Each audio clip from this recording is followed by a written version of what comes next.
எல்லோருக்கும் வணக்கம். இலங்கை அதிபர் சேவை உட்பட நாடளாவிய சேவைகளை நிறைவேற்றுதர பதவிகள் மற்றும் பதவிகளை தர அலுவலர் பதவிகளுக்கு ஆட்சேர்ப்பு செய்வதற்கான போட்டி பரீட்சைகளின் ஒரு பிரதான வினாத்தாளாக அமைகின்ற கிரகித்தல் தொடர்பான ஜனவரி மாதத்தின் 2வது செயலமர்வில் சந்திக்கிறோம். முதலாவது செயலமர்வில் கலந்துரையாடிய வினாத்தாள் உங்கள் எல்லோர் வசமும் இருக்கிறது என்று நம்புகிறேன். இருந்தாலும் அதை தவறவிட்டவர்கள் தாமதமாக இணைந்தவர்களுடைய நலன் கருதி குழுவில் அது மீள பகிரப்பட்டிருந்தது. பெரும்பாலானவர்கள் அந்த வினாத்தாளை பார்த்திருப்பீர்கள் என்று நம்புகிறேன். சேலமர்வில் தாமதமாக இணைந்தவர்கள் புதிதாக இருப்பவர்களுக்காக ஒரு விடயத்தை மீண்டும் ஒரு தடவை சொல்லுகிறேன். வினாத்தாள் பதிவிடப்பட்டால் இயலுமான எல்லா சந்தர்ப்பங்களிலும் அந்த வினாத்தாளுக்குரிய விடைகளை நீங்கள் சொந்தமாக எழுதிய பின்னர் சேலமர்வில் இணைந்து கொள்வது உங்களுக்கு அதிக பயனுடையதாக இருக்கும். அப்பொழுதுதான் நீங்கள் நினைக்கின்ற விடைகள் அல்லது நீங்கள் கொண்டிருக்கக்கூடிய திறன்கள் மற்றும் தேவைப்படுகின்ற திறன்கள் என்பவற்றுக்கிடையில் உள்ள வேறுபாட்டினை புரிந்து கொள்ளக்கூடியதாக இருக்கும். நீங்கள் எந்த மட்டத்தில் இருக்கிறீர்கள், எந்த மட்டத்துக்கு போக வேண்டும் என்கிற உங்களுடைய செல்லும் வழியை திட்டமிடுவதற்கான வழிமுறைகளில் அது ஒரு பிரதானமான விடயமாக இருக்கும்.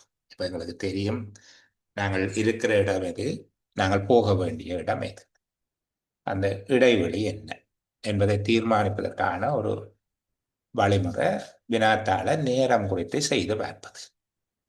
ஒரு நேரம் தரப்பட்டு வினாத்தாள் பருவமாக இருந்தால் அந்த நேரத்தை நீங்கள் வரையறுத்து வைத்துக்கொண்டு அந்த நேரத்துக்குள்ள உங்களால் எவ்வளவு வினாக்களுக்கு விடியளிக்க முடிகிறது, அதன் பின்பாக நீங்கள் விடியளித்த வினாக்களில் எத்தனை சரியானவையாக இருக்கிறது என்பதை நீங்களே உங்களுடைய சுய மதிப்பீடு செய்து கொள்வதற்கான ஒரு வழிமுறையாக இருக்கும். ஆகவே தயவு செய்து பயிற்சி வினாத்தாள்கள் பதிவிடப்பட்டால் அதனை பார்த்து உரிய நேரத்தை ஒழுங்கு செய்து விடை எழுதிய பிறகு சேலங்களில் பங்கு கொள்ளுங்கள்.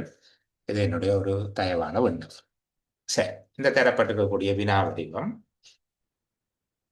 உரைப்பகுதிகளை வாசித்து அதன் கீழ் தரப்பட்டிருக்கக்கூடிய வினாக்களுக்கு கூற்றுக்கள் வடிவில் தரப்பட்டிருப்பவற்றில் மிகச்சிறந்த கூற்று அல்லது மிகச்சரியான கூற்று எது என்பதை தெரிவு செய்து அதன் இலக்கத்தை எதிரே உள்ள புள்ளிக்கோட்டில் அல்லது அடைப்புக்குறிக்குள் எழுதுவது என்பதாக அமையும்.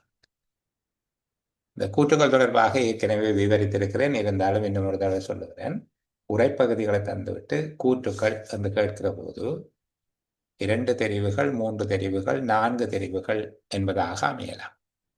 இந்த 3 தெரிவுகள் என்பது கூட 2 விதமாக அமையும். 2 தெரிவுகள் என்பது ஒரு கூற்றினை தந்து அந்த கூற்று சரியானது அல்லது தவறானது என மதிப்பிடுவது. இன்னொரு வகையில் சொன்னால் ஆம், இல்லை என மதிப்பிடுவது அல்லது சரி, பிழை என மதிப்பிடுவது.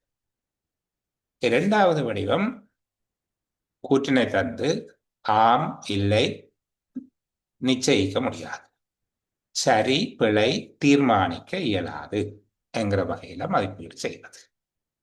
ஒரே வடிவம்தான். ஆம், இல்லை நிச்சயிக்க முடியாது என்பதும் சரி, பிழை தீர்மானிக்க இயலாது என்பதும் ஒரே வகையானவை தான். சில வேளைகளில் சரியாயின் 1 எனவும் பிழையாயின் 2 எனவும் நிச்சயிக்க முடியாது எனில் 3 எனவும் இலக்கமிடுங்கள் என்றும் கேட்பார்.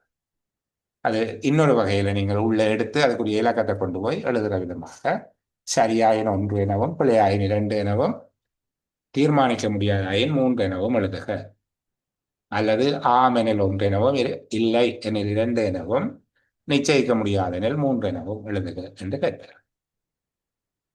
அடுத்த கூற்று மதிப்பிடுகிற முறை ஒரு உரைப்பகுதியை தந்து போட்டு அந்த உரைப்பகுதியின் கீழே 3 கூற்றுக்களை தருவார்கள். அந்த 3 கூற்றுக்களுள் உரைப்பகுதியோடு மிகவும் பொருத்தமான கூற்று எது என மதிப்பீடு செய்வது. இது உண்மையில இப்படியான ஒரு கேள்வி வந்தால் அது எங்களுடைய துரதிர்ஷ்டம் என்பதாக விளங்கிக் கொள்ள வேண்டும். மிக கடினமானதாக இருக்கு. அதனாலதான் அதை நான் இறுதி பகுதியில் வச்சிருக்கிறேன். இப்ப அதை நாங்கள் பார்த்தேன். மிக கடினமாக இருக்கும். 3 விடைகளுமே சரி போல தென்படும். சில வேளைகளில் மோசமான விடைகள் அல்லது தவறான விடைகள் மிகச் சரி போல தோற்றமளிக்கும். மிகச் சரியான விடைகள் தவறான விடைகள் போல எங்களுக்கு தோன்றும். இதற்கு அதி உயர்ந்த அளவிலான தேர்ச்சி திறன்கள் தேவையாக இருக்கும். 2015 அதற்கு முன்பாக நடைபெற்ற இலங்கை நிர்வாக சேவை போட்டி பரீட்சைகளில் இந்த வகையிலான 5 வினாக்கள் உள்ளடங்கும். இப்படியாக நடைபெறுவது உண்டு. 2010 அல்லது அதற்கு முன்னர் நடைபெற்ற பரீட்சைகள் மிக கடினமான ஒரு வினா வடிவம். ஆனால் பார்ப்பதற்கு எளிமையாக இருக்கும். நாங்கள் அது படிப்போம்.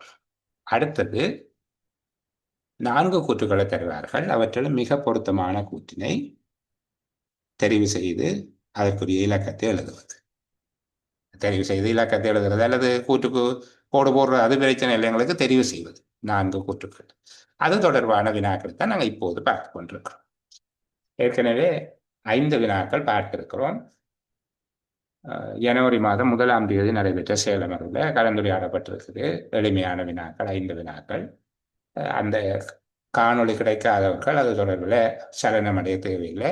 இந்த காணொளி கிடைக்கிற போது உங்களுக்கு அதுவும் சேர்ந்து கிடைக்கும். அதனையும் சேர்த்து பார்த்து கொள்ள முடியும். வினாத்தாள் ஒன்றுதான் என்பதனால இந்த வினாத்தாளுக்குரிய முற்பட்ட பகுதி கிடைக்காதவர்கள் அது தொடர்பாக உங்களிடம் நீங்கள் நெருக்கடி கொள்ள தேவையில்லை, உங்களுக்கு கிடைக்கும். சரி, இன்றைக்கு நாங்கள் 6வது வினாவிலிருந்து கலந்துரையாட இருக்கு. தரப்பட்ட உரைப்பகுதியை வாசிப்போம். பொதுவாக கடந்த செயலமர்வுகள் எல்லாம் நான் வாசிக்கிறது வழக்கமானது. இன்றைக்கு உங்களில் யாராவது ஒருவர் வாசித்தால் அதை நான் கேட்க விரும்புகிறேன். நீங்கள் எப்படி வாசிக்கிறீர்கள் என்று பார்க்கிறது என்னுடைய விருப்பமாக இருக்கிறது. வாசிக்கிறதுல கிரகிக்கிறது தங்கி இருக்குது. ஒருவர் எப்படி வாசிக்கிறார் என்பது அவர் கிரகிப்பதை தீர்மானிக்கும். யாராவது ஒருவர் விரும்பினால் ஒரு சந்தர்ப்பம் கொடுக்கலாம். யார் மைக்கோன் பண்றாங்க என்று பார்ப்போம். உதயராஜுக்கு அந்த வாய்ப்பை கொடுப்போம். உதயராஜ் வாசிங்க. பரந்த நோக்கிலே தொழில்நுட்ப கல்லூரி சமுதாயத்திற்கு தேவையான தொழில்துறை பணிகளை திறம்பட செய்வதற்கு வேண்டிய வேலை திறனை பயிற்றுவித்தலை குறிக்கும். ஒரு பரம்பரையில் இருந்து மறு பரம்பரைக்கு வேலை திறன்கள் கைமாறும் முறை தொழில்நுட்ப கல்வி திட்டமாய் அமைந்துள்ளது. அக்காலத்துக்கு சமூக பொருளாதார நிலை, வினைநுட்பம், நாட்டின் செய்முறை கலைகள் ஆகியவற்றின் வளர்ச்சி போன்ற இத்தகைய காரணிகள் பல ஒரு குறிப்பிட்ட காலத்தில் தொழில்நுட்ப கல்வியின் அமைப்பை உருவாக்குகின்றன. இவ்வண்ணம் உற்பத்தி குறைவாயும் உள்நாட்டு தேவைகளுக்கே நிறைவு பயன்படுத்த வேண்டியதாயும் வினைநுட்பம் ஒப்பீட்டளவிலேயே சாதாரணமாயும் அமைந்த காலத்தே கைத்தொழில் வல்லோரின் இல்லங்களுடனேயே வேலை களங்களும் இணைந்திருந்தன. இப்படியான சந்தர்ப்பங்களிலே தொழில்நுட்ப கல்வி முறையானது நூற்கல்வி, இலக்கிய, அறிவு புகட்டப்பட்டு வந்த முறையை பெரிதும் ஒக்கும். தொழில் பயிலும் மாணவன் கைத்திறன் வல்லோனுடன் வாழ்ந்து வீட்டு வேலைகளை செய்வதோடு தொழிலகத்திலும் துணை புரிந்தான். அங்கு தொழிற்திறனையும் அதன் இரகசியங்களையும் கற்றான். அக்கால வாழ்விலே தன் நிலைக்கேற்ற ஒரு வாழ்க்கை முறையையும் மெய்யியலையும் தானே ஆக்கிக் கொண்டான். உற்பத்தியை பெருக்குதல், வினை நுட்பத்தை வளர்த்தல் ஆகியவற்றை நோக்காக கொண்டு வலு புகுத்தப்பட இதனால் பல்வேறு துறைகளிலும் வேலை திறனுள்ளோர் பெருமளவிலே தேவைப்பட்டனர். இத்தேவையை மரபு வழி வருந்தொழில் கல்வியால் ஈடு செய்ய முடியாது போயிற்று. அரசியல் பொருளாதார துறைகளில் ஏற்பட்ட மாற்றங்கள் சமூக அமைப்பையும் ஆயின. இத்தாக்கங்கள் வளரும் பரம்பரையினரின் கல்விக்கென நிறுவப்பட்ட நிறுவனங்களின் தன்மைகளிலே பிரதிபலித்தன. கடந்த நூற்றாண்டின் நடுப்பகுதியிலே பிரித்தானியர் ஒரு சிறந்த நிர்வாக அமைப்பை பிரதான துணையாக கொண்டு இலங்கையிலே தம் ஆதிக்கத்தை வலுப்படுத்தினர். இதற்கு கல்வி முறை ஒரு வலுவுள்ள ஆயுதமாக துணை புரிந்தது. மேலை நாட்டு ஆதிக்கம் உடைய பரம்பரையாக நிலவிய குரு சீடன் முறை மறைந்தது. அதனிடமாக வகுப்பறைகளிலே பா பாடசாலை ஆசிரியராலே தொகையிற்கூடிய மாணவருக்கு கற்பிக்கும் முறை புகுந்தது. பேரரசு நாட்டிலே நிலவிய கல்வி முறை கடைபிடிக்கப்பட்டது. எனவே பாடவிதான பொருளடக்கம் இந்நாட்டு மக்களின் தேவைக்கேற்றதாய் அமையவில்லை. Okay, thank you. சரியா, அவங்க அழகா வாசிச்சிருந்தாங்க. நாங்கள் இன்னும் ஒரு தடவை இதை பார்த்துட்டு இதுக்குள்ள இருக்கிற சில கேள்விகளை பார்ப்போம். இந்த உரைப்பகுதியில ஒரு மிக நிதானமான தொடர்ச்சி தன்மை ஒன்று இருக்குதா என்கிற மாதிரியான சந்தேகம் சில வேளை அதை வாசிக்கிற போது வருவது போல இருக்கும். இருந்தாலும் பரவாயில்லை, அதை நாங்கள் வாசிப்போம். பரந்த நோக்கிலே தொழில்நுட்ப கல்வி சமுதாயத்துக்கு தேவையான தொழில்துறை பணிகளை திறம்பட செய்வதற்கு வேண்டிய வேலை திறனை பயிற்றுவித்தலை குறிக்கும். உண்மையில இதில் எழுத்துப்பிழை எல்லாம் இருந்தது, ஆனால் நாங்கள் அதை சரியா வாசிக்க வேணும். சரிதானே? இதுல பயிற்றுவித்தலை குறிக்கும் என்பது சரியாக இல்லை, சரியாக எழுத்து கூட்டப்பட்டு இல்லை. ஆனால் நாங்கள் ஒரு ஃப்ளோல வாசிக்கிறோம். என்ன? பரந்த நோக்கிலே தொழில்நுட்ப கல்வி சமுதாயத்திற்கு தேவையான தொழிற்துறை பணிகளை திறம்பட செய்வதற்கு வேண்டிய வேலை திறனை பயிற்றுவித்தலை குறிக்கும். ஒரு பரம்பரையிலிருந்து மறு பரம்பரைக்கு இவ்வேலை திறன்கள் கைமாறும் முறை தொழில்நுட்ப கல்வி திட்டமாய் அமைந்தது. அக்காலத்து சமூக பொருளாதார நிலை, வினை நுட்பம், நாட்டின் செய்முறை கலைகள் ஆகியவற்றின் வளர்ச்சி போன்ற இத்தகைய காரணிகள் பல ஒரு குறிப்பிட்ட காலத்தில் தொழில்நுட்ப கல்வியின் அமைப்பை உருவாக்குகின்றன. இவ்வண்ணம் உற்பத்தி குறைவாயும் உள்நாட்டு தேவைகளையே நிறைவுபடுத்த வேண்டியதாயும் வினை நுட்பம் ஒப்பீட்டளவிலே சாதாரணமாயும் அமைந்த காலத்தில் கைத்தொழில் வல்லோரின் இல்லங்களுடனேயே வேலைக்களங்களும் இணைந்திருந்தன. இப்படியான சந்தர்ப்பங்களிலே தொழில்நுட்ப கல்வி முறையானது நூற்கல்வி, அதாவது இலக்கிய அறிவு புகட்டப்பட்டு வந்த முறையை பெரிதும் ஒக்கும். தொழில் பயிலும் மாணவன் கைத்திறன் வல்லோனுடன் வாழ்ந்து வீட்டு வேலைகளை செய்வதோடு தொழிலகத்திலும் துணை புரிந்தான். அங்கு தொழிற்திறனையும் அதன் ரகசியங்களையும் கற்றான். அக்கால வாழ்விலே தன் நிலைக்கேற்ற ஒரு வாழ்க்கை முறையையும் மெய்யியலையும் தானே ஆக்கி கொண்டான். உற்பத்தியை பெருக்குதல், வினை நுட்பத்தை வளர்த்தல்,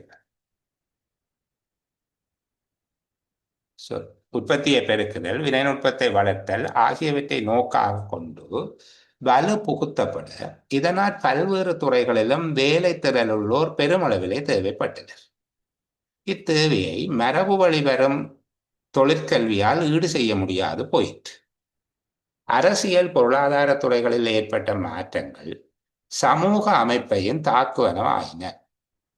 இத்தாக்கங்கள் வளரும் பரம்பரையினரின் கல்விக்கென நிறுவப்பட்ட நிறுவனங்களின் தன்மைகளிலே பிரதிபலித்தன. கடந்த நூற்றாண்டின் நடுப்பகுதியிலே பிரித்தானியர் ஒரு சிறந்த நிர்வாக அமைப்பை பிரதான துணையாக கொண்டு இலங்கையிலே தம் ஆதிக்கத்தை வலுப்படுத்தினர். இதற்கு கல்வி முறை ஒரு வலுவுள்ள ஆயுதமாக துணை புரிந்தது. மேலை நாட்டு ஆதிக்கம் நுழைய பரம்பரையாக நிலவிய குருசீடன் முறை மறைந்தது. அதன் இடமாக வகுப்பறைகளிலே பாடசாலை ஆசிரியராலே தொகையிற்கூடிய மாணவருக்கு கற்பிக்கும் முறை புகுந்தது. பேரரசு நாட்டிலே நிலவிய கல்வி முறை அமைப்பு கடைபிடிக்கப்பட்டது. எனவே பாடவிதான பொருளடக்கம் இந்நாட்டு மக்களின் தேவைகளுக்கு ஏற்றதாய் அமையவில்லை. சரி, இதுக்குள்ள சில கேள்விகளை கேட்டு நாங்கள் இந்த உரைப்பகுதியை புரிந்து கொள்வதற்கு முயற்சி செய்வோம். உங்களுக்கு விளங்கி இருக்குதா என்கிறத நான் விளங்கிக் கொள்வதற்கு முயற்சி செய்கிறேன். இந்த உரைப்பகுதியை எழுதிய உரையாசிரியருடைய நோக்கம் என்று, உரைப்பகுதி எழுதிய உரையாசிரியருடைய நோக்கம், இந்த கேள்வி எப்படி கேட்பார்கள் என்றால், இவ்வுரைப்பகுதியின் நோக்கம் யாது என்று கேட்பார்.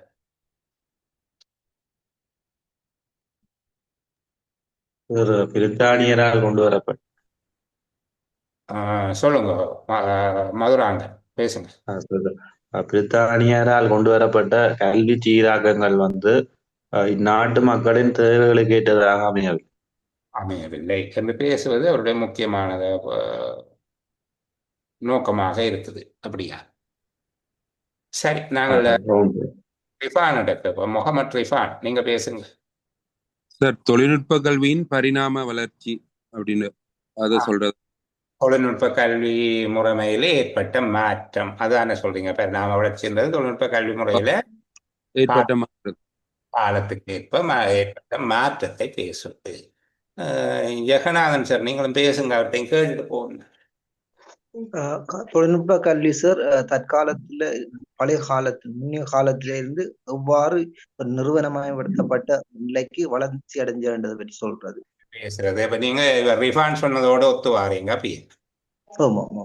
இப்ப கல்வியில் ஏற்பட்ட மாற்றம் அல்லது அதனுடைய பரிணாம வளர்ச்சியை சார் பாத்திமா பேசுங்க. சார், இது பிரித்தானியர் காலத்துக்கு முன்னுக்குள்ள கல்விட முறையையும் அதுக்கு பின்னால் உள்ள கல்விட முறையும் ஒப்பிட்டு பாக்குறது. திரும்ப சொல்லுங்க, எனக்கு விளங்க இல்ல. பிரித்தானியர் காலத்துக்கு முன்னுக்குள்ள சுதேச கல்விட முறையையும் அதுக்கு பின்னுக்கு உள்ள கல்விட முறையும் ஒப்பிட்டு பாக்குறது ஒரு நோக்கமா. என்ன புரியுதுன்றது பிரித்தானியர் காலத்துக்கு பின் உள்ள கல்வியா? பிரித்தானியர் ஆட்சிக்கு பின்னுக்குள்ளதும் அதுக்கு முன்னுக்குள்ள சுதேச கல்விட முறையும். பிரித்தானியர் கால கல்வியினையும் அதற்கு முன் உள்ள சுதேச கல்வி முறையினையும் ஒப்பிட்டு நோக்குவது. சரி, சபி பேசுங்க. சார், இவர் என்ன சொல்றாருன்னா, இந்த பழைய காலத்துல இந்த நாட்டு மக்கள்கிட்ட இந்த எப்படி அவங்களோட கலாச்சாரங்களை வச்சு அந்த தொழிலை எப்படி செஞ்சாங்க வேண்டும், அதுக்கு பிறகு பிரித்தானியர் வந்ததுக்கு பிறகு அதை எப்படி மாறி இருக்கீங்கிறதையும் சொல்றாரு. தொழிலா தொழிற்கல்வியா? தொழிற்கல்வி அந்த பெற்றுக்கொண்ட முறை. இப்ப எல்லோருமே ஒரு விடயத்தில் அவர்கள் ஒத்து போகிறார்கள். இங்கு தொழில்நுட்ப கல்வி அல்லது தொழில்நுட்ப கல்வி திட்டம், ஒட்டுமொத்தமாக நாங்கள் தொழில்நுட்ப கல்வி முறைமை என்று சொல்லுவோமே, தொழில்நுட்ப கல்வி முறைமையில ஏற்பட்ட மாற்றத்தினை பேசுவது. 2 காலப்பகுதிகள் உள்ளடக்கியதாக அவர்கள் பேசியிருக்கிறார்கள். சரி, ஏதேனும் ஒரு சமூகத்தினுடைய சார் வணக்கம் சார். வணக்கம், சொல்லுங்க. சார், நான் நிசாந்தன். இதுல தொழிற்கல்விக்கும் ஏட்டுக்கல்விக்கும் இடையிலான வித்தியாசம் சொல்லலாமா சார்? தொழிற்கல்விக்கும் ஏட்டுக்கல்விக்கும் இடையே அவருடைய நோக்கம் அப்படியா? நோக்கமாம் சார். என்ன வித்தியாசம் சொல்லுகிறார், அதை கொஞ்சம் சொல்லுங்களே. அந்த தொழில்நுட்ப கல்வியில மாணவர்களுடைய செயற்பாட்டோட போற மாதிரியும் அந்த ஏட்டுக்கல்வியில மனநம் பற்றி சொல்லப்படுறது மாதிரியும் இருக்கல்வா சார்? தொழில்நுட்ப கல்வியில பரிணாமத்தையும் ஏட்டுக்கல்வியில இருந்து மாறினதையும் கதைக்கிறது போல இருக்கு. ஏட்டுக்கல்வியில அந்த மனனம் செய்கிற முறை தொடர்பாக எந்த பகுதியில இருக்குது என்று சொல்லுங்களே. நாங்கள் அதை குறிசீட இதுல சொல்லப்படுது. குறிசீடன் அந்த இதுல சொல்லப்படுது. பிரித்தானியர் ஆட்சி காலத்துக்கு முன்னுக்கு உட்பட்ட மனன கல்வி பற்றி கதைக்கப்படுதானே சார்? மனனம் என்று சொல்றது நீங்க அந்த குறுசீட கல்வி முறை. அதுக்கு பிறகு தொழில்நுட்ப கல்விக்கு மாறி இருக்கிறோம். அதுக்கு பிறகு தொழில்நுட்ப பிரித்தானியர் ஆட்சி காலத்துக்கு முன்னர் தொழில்நுட்ப கல்வி இருக்க இல்லை அப்படியா? ஆமாம் சார். அதுக்கு முன்னுக்கு இருக்க இல்லை. சரி, நான் உங்களுடைய கருத்தை அவசரமா நிராகரிக்கிறது எனக்கு நோக்கம் இல்லை தானே. நாங்கள் பார்ப்போம், எங்களுடைய புரிதலில் ஏதாவது ஒரு விலகல் இருக்குதா. அது விலகல் பெரிய அளவில் இருந்தால் கொஞ்சம் திருத்திக் கொள்ள வேணும். ஒரு ஸ்டாண்டர்ட் டிவியேஷன் இருந்தால் பரவாயில்லை. ஒரு ஏற்றுக்கொள்ளக்கூடிய ஒரு நியம விலகல் இருந்தால் பெரிய பிரச்சனை இருக்காது. ஒரு ஹியூஜ் டிவியேஷன் இருக்குமாக இருந்தால் நீங்கள் இன்னும் கொஞ்சம் உங்களை மேம்படுத்துகிற மாதிரி யோசிக்கணும். நான் கடைசியாக பேசின சகோதரனை சொல்லல, பொதுவாக சொல்லுகிறேன்னா. சரி, அப்போ இதில் பெரும்பாலான ஆட்கள் இணங்கி கொண்ட விடயம் ஒன்று இருக்குது. இதை விட வேறு புரிதல்களும் இருக்குது. 2 காலப்பகுதிகளுக்கு இடையில தொழிற்கல்வியில் ஏற்பட்ட மாற்றத்தை பேசுவது என்று சொல்லியிருக்கார்கள். இல்லை, இங்கே நூற்கல்வி தொடர்பாகவும் சொல்லப்பட்டிருக்குது என்பதாக சொன்னார்கள். சரி, இப்போ இங்க முதல்ல இதுல சிறிய சிறிய பகுதியாக நாங்கள் பிரித்து பார்த்து கொள்வோம். சரிதானே? ஏதேனும் ஒரு காலத்தின் தொழில்நுட்ப கல்வி அமைப்பை தீர்மானிக்கும் காரணிகள் எவை? ஏதேனும் ஒரு காலத்தின் தொழில்நுட்ப கல்வி அமைப்பை தீர்மானிக்கும் காரணிகள் எவை? சமூக பொருளாதார. கொஞ்சம் நான் சொன்னதுக்கு பிறகு பதில் சொல்லுங்க, மைக் டவுன் பண்ணினாலும். சரி, யாரு 2-3 பேர் ஒன் பண்ணீங்க சேம் டைம்ல. இப்போ ஒருத்தரையும் காணி.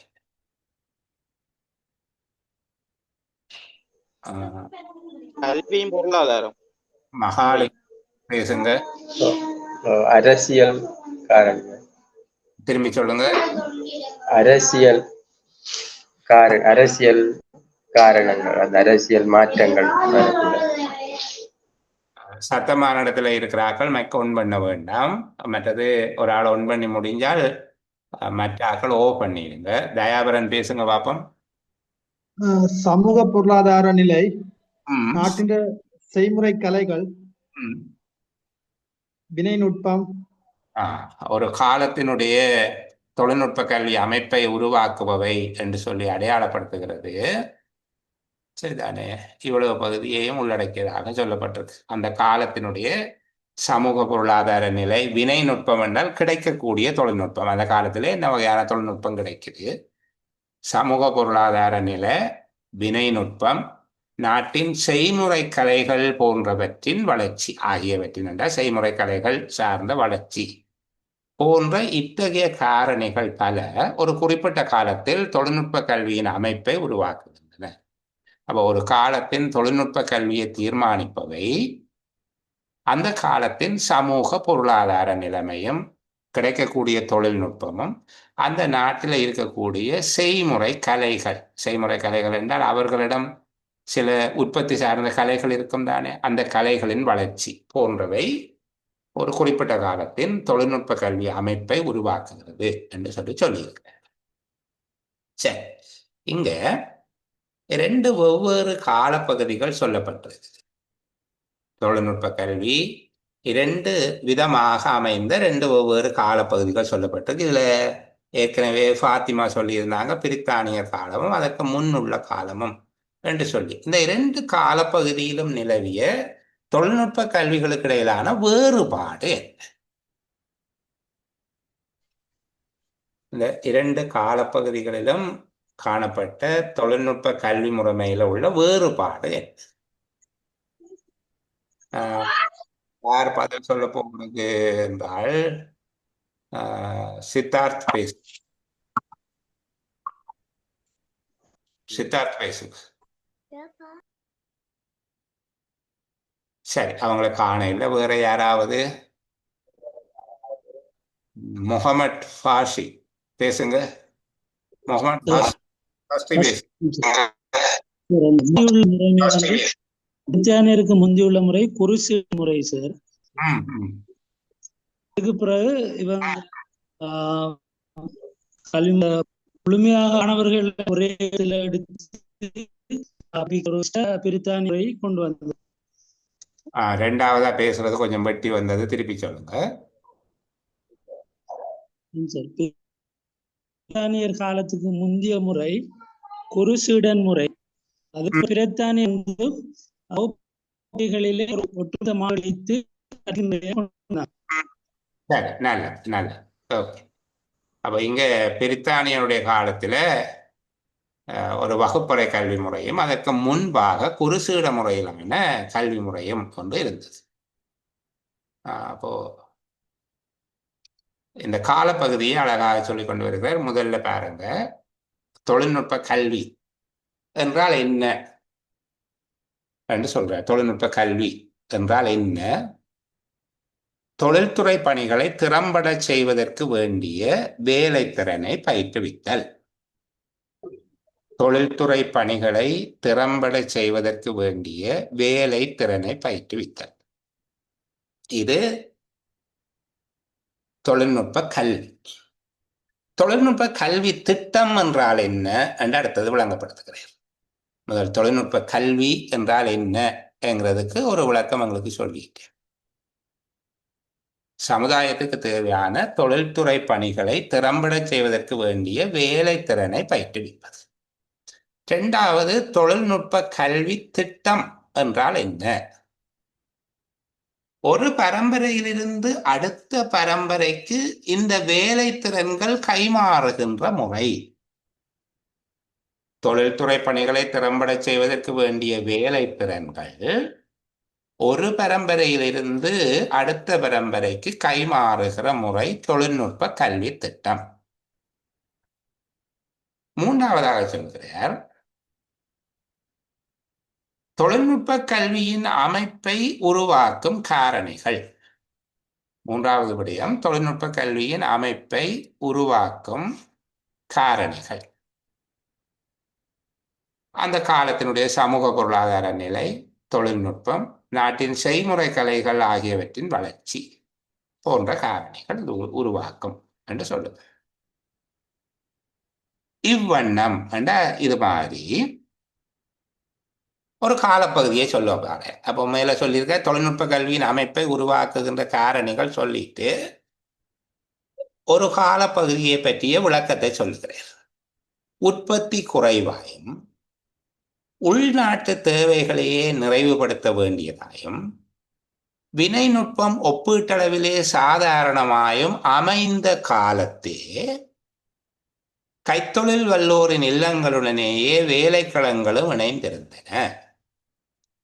இப்படியான சந்தர்ப்பங்களில் தொழில்நுட்ப கல்வி முறையானது நூற்கல்வி அறிவு புகட்டப்பட்டு வந்த முறையை பெரிதும் ஒக்கும். தொழில் பயிலும் மாணவன் கைத்திறன் வல்லோனுடன் வாழ்ந்து வீட்டு வேலைகளை செய்வதோடு தொழிலகத்திலும் துணை புரிந்தான். அங்கு தொழிற்திறனையும் அதன் ரகசியங்களையும் கற்றான். அக்கால வாழ்விலே தன் நிலைக்கேற்ற ஒரு வாழ்க்கை முறையையும் மெய்யியலையும் தானே ஆக்கி கொண்டான். மேலே சொல்லப்பட்ட விடயத்தை கீழே அழகா விளங்கப்படுத்துறார் பாருங்க. இந்த பகுதி வரைக்கும் உள்ள பகுதி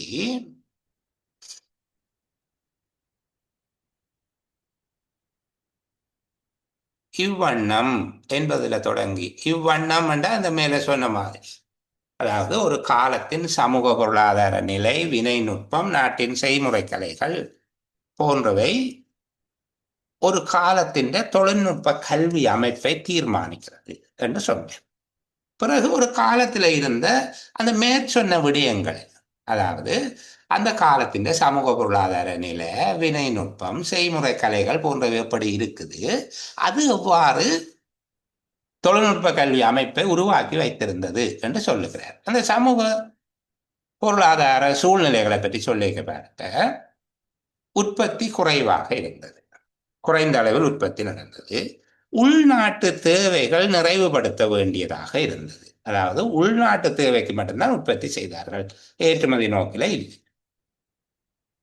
ஏற்றுமதி நோக்கில இல்லை. அது உள்நாட்டு தேவைக்காக உற்பத்தி நடக்குது, குறைந்த அளவில் உற்பத்தி இருக்குது. வினைநுட்பம் ஒப்பீட்டளவில் சாதாரணமாக அமைந்தது. தொழில்நுட்பம் பெரிய அட்வான்ஸ் டெக்னாலஜி எல்லாம் இருக்கையில சாதாரண தொழில்நுட்பம், குறைந்த உற்பத்தி, உள்நாட்டு தேவைக்கான உற்பத்தி, சாதாரணமான தொழில்நுட்பம் இருந்த காலப்பகுதியில் கைத்தொழில் வல்லோரின் இல்லங்களுடனேயே வேலைக்களங்களும் இணைந்திருந்தன. இந்த கைத்தொழில் விற்பனர்களுடைய வீட்டோடு தான் அவர்களுடைய தொழிற்சாலைகள், வேலைக்களங்கள் இணைந்திருந்தன. இப்போது கல்வி முறை எப்படி இருந்த, தொழில்நுட்ப கல்வி முறை எப்படி இருந்த சொல்றேன். இப்போது இலக்கிய அறிவு புகட்டப்பட்டு வந்த முறையை பெரிதும் ஒத்ததாக இருந்தது. இங்க இலக்கிய அறிவு, அதாவது நூற்கல்வி பற்றி எதுவும் பேசல.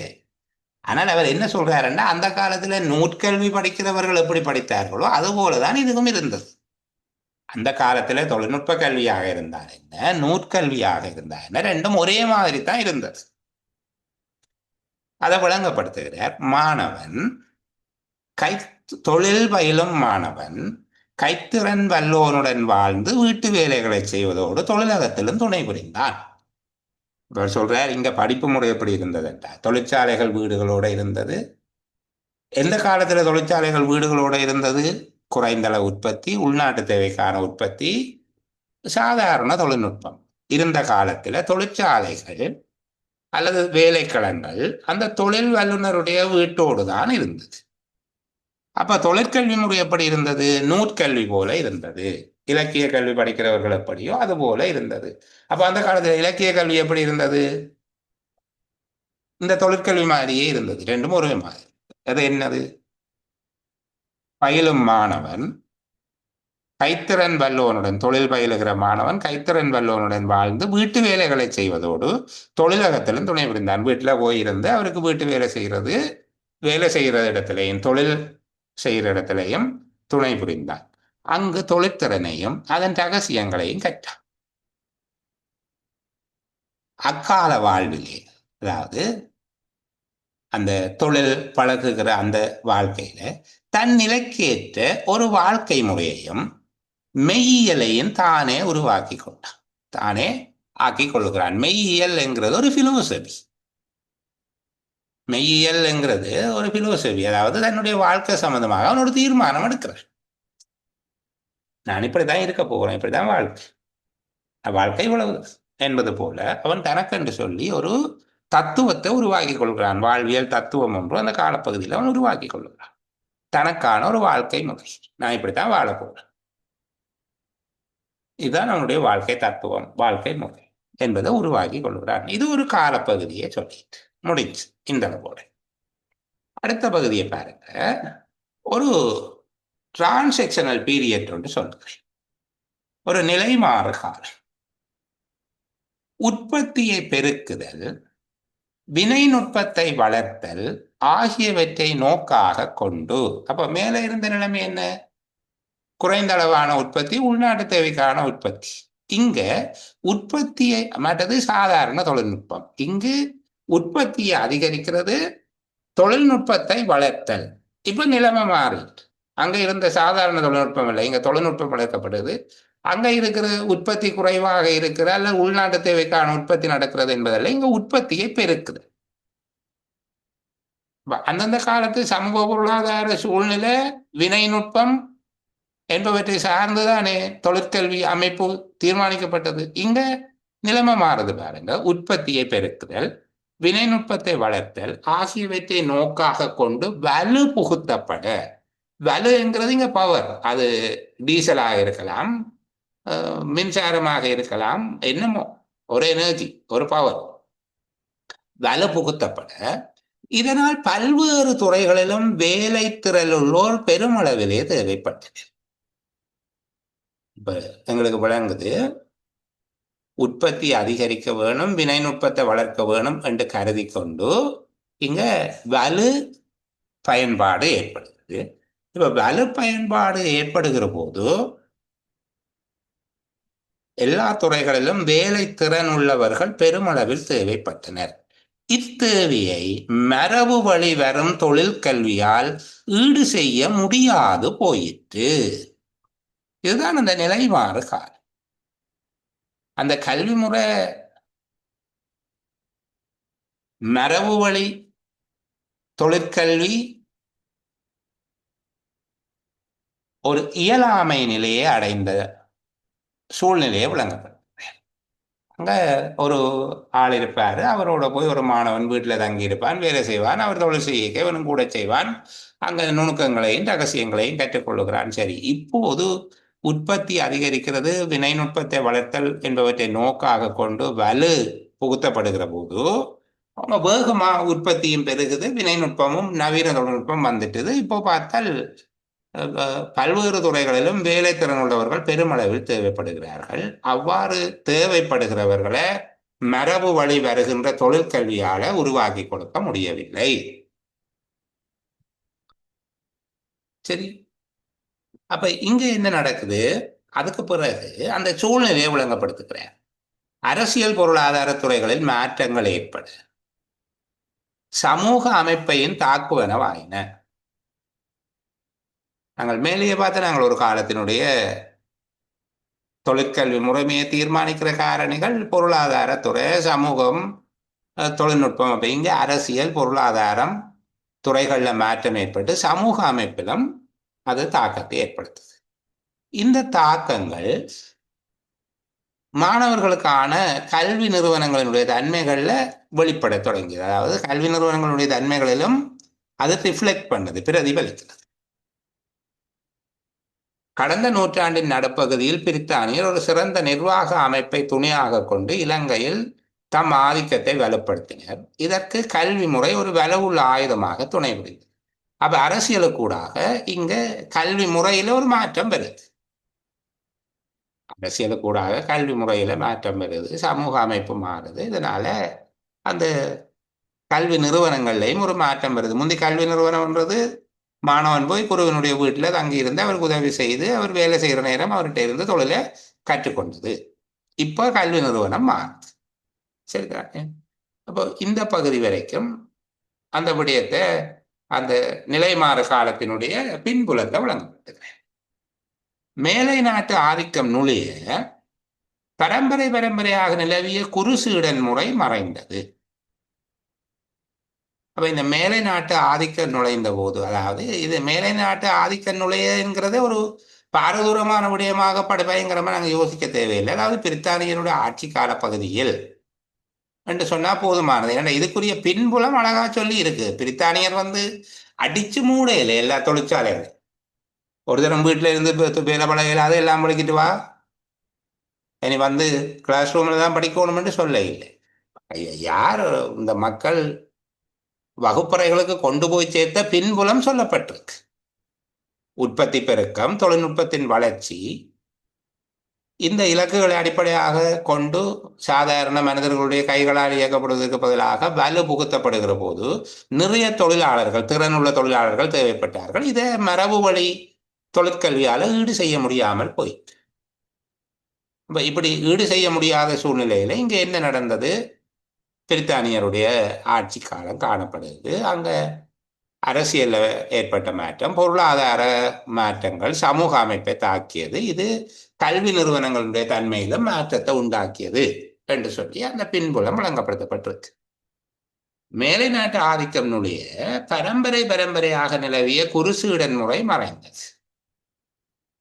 இந்த குருசீடன் முறை ஏன் மறைந்தது என்பதற்குரிய விளக்கம் ஏற்கனவே சொல்லியாச்சு. அதன் இடமாக வகுப்பறைகளிலே பாடசாலை ஆசிரியராலே தொகையில் கூடிய மாணவருக்கு கற்பிக்கும் முறை புகுந்தது.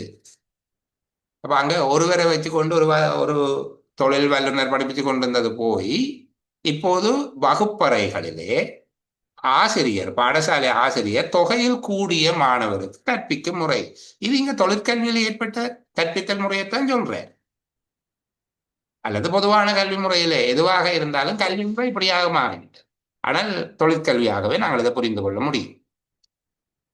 இங்க அந்த குருசீடனாக வீட்டில் தங்கி இருந்த முறை மறைஞ்சு அதுக்கு பதிலாக வகுப்பறையில பாடசாலை ஆசிரியர் தொகையில் கூடிய மாணவருக்கு கற்பிக்கும் முறை புகுந்தது. சரிதானே? இது சாதாரணமா ஒரு 80கள் 90கள் வரையில கூட இலங்கையினுடைய பாடத்திட்டத்தில் இந்த முறைமை அப்படியே இருந்தது. சரிதானே? விவசாயம், மரவேலை இப்படியாக கற்பிக்கப்பட்டது உண்டு. அது ஒரு வகுப்பறை கல்வியாக பிரித்தானியர் காலத்தான். அப்படியே பின்னர் வந்த 1931 இலங்கையர்களுடைய கையில கல்வி நிர்வாகம் வழங்கப்பட்டது. என்ன WW கனகரா அவர்கள் கல்வி அமைச்சராக பொறுப்பேற்கிற காலம் நான் நினைக்கிற நிர்வாக குழு முறை என்கிற ஒரு முறைக்கு ஊடாக கல்வி இன்னும் ஒரு 5 வருஷம் வந்தால் நூற்றாண்டு. ஆனால் இன்னும் நாங்கள் எக்ஸ்பெரிமெண்ட் லெவல்ல தான் இருக்கிறோம். ஒரு பரிசோதனை கட்டத்தை தாண்ட இந்த கடைசியா 6ஆம் ஆண்டு புத்தகம் தொடர்புல நிறைய விஷயம் ஓடிக்கொண்டிருக்கு. அதை பற்றி நாங்கள் பேச வேண்டாம், நாங்கள் இதுக்குள்ள நிற்போம். சரி, அப்ப இங்க கல்வி முறையிலே ஏற்பட்ட மாற்றம். அதற்கு பிறகு சொல்லுகிறார்கள், பேரரசு நாட்டிலே நிலவிய கல்வி முறை அமைப்பு கடைபிடிக்கப்பட்டது. பிரித்தானியாவில் காணப்பட்ட கல்வி முறை எதுவோ அந்த அமைப்பு தான், அந்த ஸ்ட்ரக்சர் தான் இங்கேயும் ஃபாலோ பண்றோம். எனவே பாடவிதான பொருளடக்கம் இந்நாட்டு மக்களின் தேவைகளுக்கு ஏற்றதாய் அமையவில்லை. அது எப்படி என்று சொல்லி அதுக்கு பின்னாலே அந்த உரைப்பகுதி தொடரவில்லை. இந்த நாட்டு மக்களினுடைய தேவை என்ன, பாடவிதானத்தின் பொருளடக்கம் என்ன, அந்த ரெண்டுக்கும் இடையில என்ன விலகல் இருந்தது என்பது தொடர்பாக இங்கே எதுவும் இல்லை. ஆனால் இறுதியாக ஒரு குறை கூறலோடு அது நிறைவு செய்யப்பட்டிருக்கு. பாடவிதான பொருளடக்கம் இந்த நாட்டு மக்களின் தேவைகளுக்கு ஏற்றதாக அமையவில்லை என்று சொல்லப்பட்டிருக்கு. அதுக்குரிய காரணம் சொன்ன மாதிரியாக இல்லை. இந்த நாட்டு மக்களினுடைய தேவைக்கு ஏற்றதாக குருசீட முறை போதுமானதாக இருந்ததா என்று சொன்னா அது இல்லை, அது அவுட் ஆஃப் டேட்டா போயிட்டு. என்ன ஏன் தொழில்நுட்பம் வளர்ந்துட்டது, அதிக உற்பத்தி, அதிக தொழிலாளர்கள் தேவைப்படுகிற போது அது இயலாமல் போய்விட்டது என்பது நிலைமாற காலத்தை பற்றி விளங்கப்படுத்தக்கூடிய எங்களுக்கு விளங்கிட்டு. சரி, இப்போ கேள்வியை பார்ப்போம். இந்த அளவுக்கு அழுத்தி வாசிக்க வேண்டும் என்பதற்காகத்தான் கொஞ்சம் நேரம் எடுத்து உங்களோட நான் கதைச்சு கொண்டிருக்கிறதுக்காக. இப்படியாக இதுக்குள்ள சொல்லப்படுகிற விடயங்களை தனித்தனியாக புரிந்து கொண்டீங்களா? முதலாக தொழில்நுட்ப கல்விக்குரிய வரைவிலக்கணம் சொல்லப்பட்டிருக்கு. தொழில்நுட்ப கல்வி திட்டம் என்றால் என்ன என்று சொல்லியிருக்காங்க. ஒரு காலத்தின் தொழில்நுட்ப கல்வியினுடைய அமைப்பை உருவாக்கும் காரணிகள் சொல்லப்பட்டிருக்குது. இரண்டு வேறுபட்ட காலப்பகுதிகளில் அந்த காரணிகள் ஒப்பீடு செய்யப்பட்டிருக்கு. சமூக பொருளாதார நிலை, தொழில்நுட்பம், செய்முறை கலைகளின் வளர்ச்சி போன்ற காரணிகள் ஒப்பீடு செய்யப்பட்டிருக்கு. ஒரு காலப்பகுதி உற்பத்தி குறைவானதாக இருந்தது, உள்நாட்டு தேவைக்காக உற்பத்தி செய்தார்கள், முன்னேறாத தொழில்நுட்பம் அல்லது சாதாரண தொழில்நுட்பம் இருந்தது. அப்போது கல்வி முறை எப்படி இருந்தது? தொழில் பயில விரும்புகிற மாணவன் குருவினுடைய வீட்டில் சென்று அவரோடு தங்கி அவருக்கு வீட்டு வேலைகளில் உதவி செய்து அவருடைய தொழிற்சாலைகளையும் உதவி செய்து அந்த சந்தர்ப்பத்தில் தொழிலினுடைய திறன்களையும் அது தொடர்பான ரகசியங்களையும் கற்று தேறினான். அந்த காலத்திலேயே குருவோடு வாழுகிற காலத்திலேயே தன்னுடைய எதிர்காலம் தொடர்பான ஒரு திட்டத்தை அவன் தீட்டி கொண்டான். நான் இப்படித்தான் வாழப் போகிறேன், என்னுடைய வாழ்க்கை தத்துவம் இப்படித்தான் இருக்கும். தன்னுடைய வாழ்க்கை தொடர்பான ஒரு கொள்கையை அவன் உருவாக்கி கொண்டான். இந்த காலப்பகுதியில் இருந்த இந்த கல்வி முறைமை என்பது அதே காலத்தில் நிலவிய நூற்கல்வி அல்லது இலக்கிய கல்வி முறைக்கு ஒப்பானதாக இருந்தது. இரண்டு கல்வியும் ஒரே விதமாக குருசீட முறையில் இருந்தது. அதற்கு பின்னர் ஏற்பட்ட இன்னொரு காலப்பகுதியினுடைய மாற்றத்தை சொல்லுகிறேன். உற்பத்தியை அதிகரிப்பது, தொழில்நுட்பத்தை முன்னேற்றுவது ஆகிய நோக்கங்களோடு வலு பயன்படுத்தப்பட்ட போது இந்த கல்வி முறை அமைப்பின் மீது தாக்கம் நிகழும். இவ்வாறு வலு பயன்பாட்டின் காரணமாக உற்பத்தி அதிகரிக்கிறது, தொழில்நுட்பம் முன்னேறுகிறது. இங்கே பெருமளவானவர்கள் தொழில் வல்லுநர்கள் தேவைப்படுகிறார்கள். இந்த தொழில் வல்லுநர்களை வழங்குகின்ற வல்லமை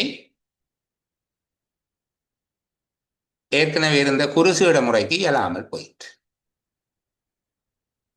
அதாவது மரபு வழி வருகின்ற தொழிற்கல்வியினால அதனை ஈடு செய்ய முடியாமல் போயிற்று. இந்த காலப்பகுதியில பிரித்தானியருடைய ஆட்சி நிலவுகிறது. அவர்கள் இங்கு ஒரு சிறந்த நிர்வாக அமைப்பை நடத்துகிறார்கள். அந்த நிர்வாக அமைப்பின் துணையோடு இங்கு புதிய கல்வி முறை ஒன்றை அறிமுகம் செய்கிறார்கள். அந்த கல்வி முறை என்பது ஏற்கனவே இருந்த குருசீடன் முறைக்கு பதிலாக, அதற்குரிய பிரதியீடாக அல்லது காலத்தின் தேவைக்கு பொருத்தமானதாக பல பேரை ஒன்றாக அமர்த்தி ஒரு ஆசிரியர் கற்பிக்கின்ற ஒரு வகுப்பறை கல்வி முறையாக மாற்றம் பெறுகிறது. இது பிரித்தானியாவில் இருந்த கல்வி முறை அமைப்பு போலவே இங்கேயும் பின்பற்றப்பட்டது. அதற்கு பிறகு சொல்லுகிறார்கள், அந்த பாடவிதானம் அல்லது பொருளடக்கம் இந்த நாட்டு மக்களின் தேவைகளுக்கு ஏற்றதாக அமையவில்லை என்று சொல்லப்பட்டிருக்கு. அதை பற்றிய மேலதிக விளக்கம் இல்லை. இவ்வளவும் புரிந்து கொண்டால் நாங்கள் இதில் இருக்கக்கூடிய உண்மையில் இவ்வளவு நேரம் எடுத்து வாசிக்க தேவையில்லை சகோதரங்கள். நான் உங்களுக்கு ஒரு தெளிவு வருவதற்காக அதை சொல்லிக்கொண்டு வருகிறேன். 6வது கேள்வியை பார்ப்போம். ஒவ்வொன்றும் தனி கேள்வியாக இல்லை. 6வது 4 கூற்று தரப்பட்டது. அதில் பொருத்தமான கூற்றை கண்டுபிடிக்க போகும். இளம் சந்ததியினருக்கு உருவாக்கிய கல்வி நிறுவனங்கள் மூலம் அறிய முடிவது பொருளாதார அரசியல் துறைகளில் ஏற்பட்ட மாற்றங்களே ஆகும். குருசீடன் முறை நிலவிய பருவத்தில் வகுப்பறைகளில் அதிக எண்ணிக்கையில் மாணவர்கள் இருக்கவில்லை. பிரித்தானிய ஆட்சியாளர்கள் இந்நாட்டு கல்வி முறையை இல்லாதொழித்தனர். பாரம்பரிய கைத்தொழில் கல்வி முறைமையினால் பெற முடியாத பல வகை திறன்கள் தேவை என்பதை வெளிப்படுத்தும் 2 காரணிகள் இங்கு தரப்பட்டுள்ளன. திரும்ப 4 கூற்றுக்களையும் பார்ப்போம். இளம் சந்ததியினருக்கு உருவாக்கிய கல்வி நிறுவனங்கள் மூலம் அறிய முடிவது பொருளாதார அரசியல் துறைகளில் ஏற்பட்ட மாற்றங்களே ஆகும். குருசீடன் முறை நிலவிய பருவத்தில் வகுப்பறைகளில் அதிக எண்ணிக்கையில் மாணவர்கள் இருக்கவில்லை. பிரித்தானிய ஆட்சியாளர்கள் இந்நாட்டு கல்வி முறையை இல்லாதொழித்தனர். பாரம்பரிய கைத்தொழில் கல்வி முறைமையினால் பெற முடியாத பல வகை திறன்கள் தேவை என்பதை வெளிப்படுத்தும் 2 காரணிகள் இங்கு தரப்பட்டுள்ளன. சரி, 6வதுக்கு பொருத்தமான கூற்று எது என்று நினைக்கிறீங்க? 4வது. முதலாவது. 4வது. 4வது. ஓகே, வேறு விடைகள்? முகமது ஃபஸ்ரி பேசுங்க. எத்தனையாவது நீங்க சொல்லுங்க. 4வது சரி. ஓகே, சரி. வேறு? முதலாவது சார். எனக்கு முதலாவது தோணுது. முதலாவது. சபி முதலாவது. நிரோஸ் சார் முதலாவது. முதலாவது. சரி, அடுத்தது வேற யாராவது? வேறு விடைகள் ஏதும் இருந்தால்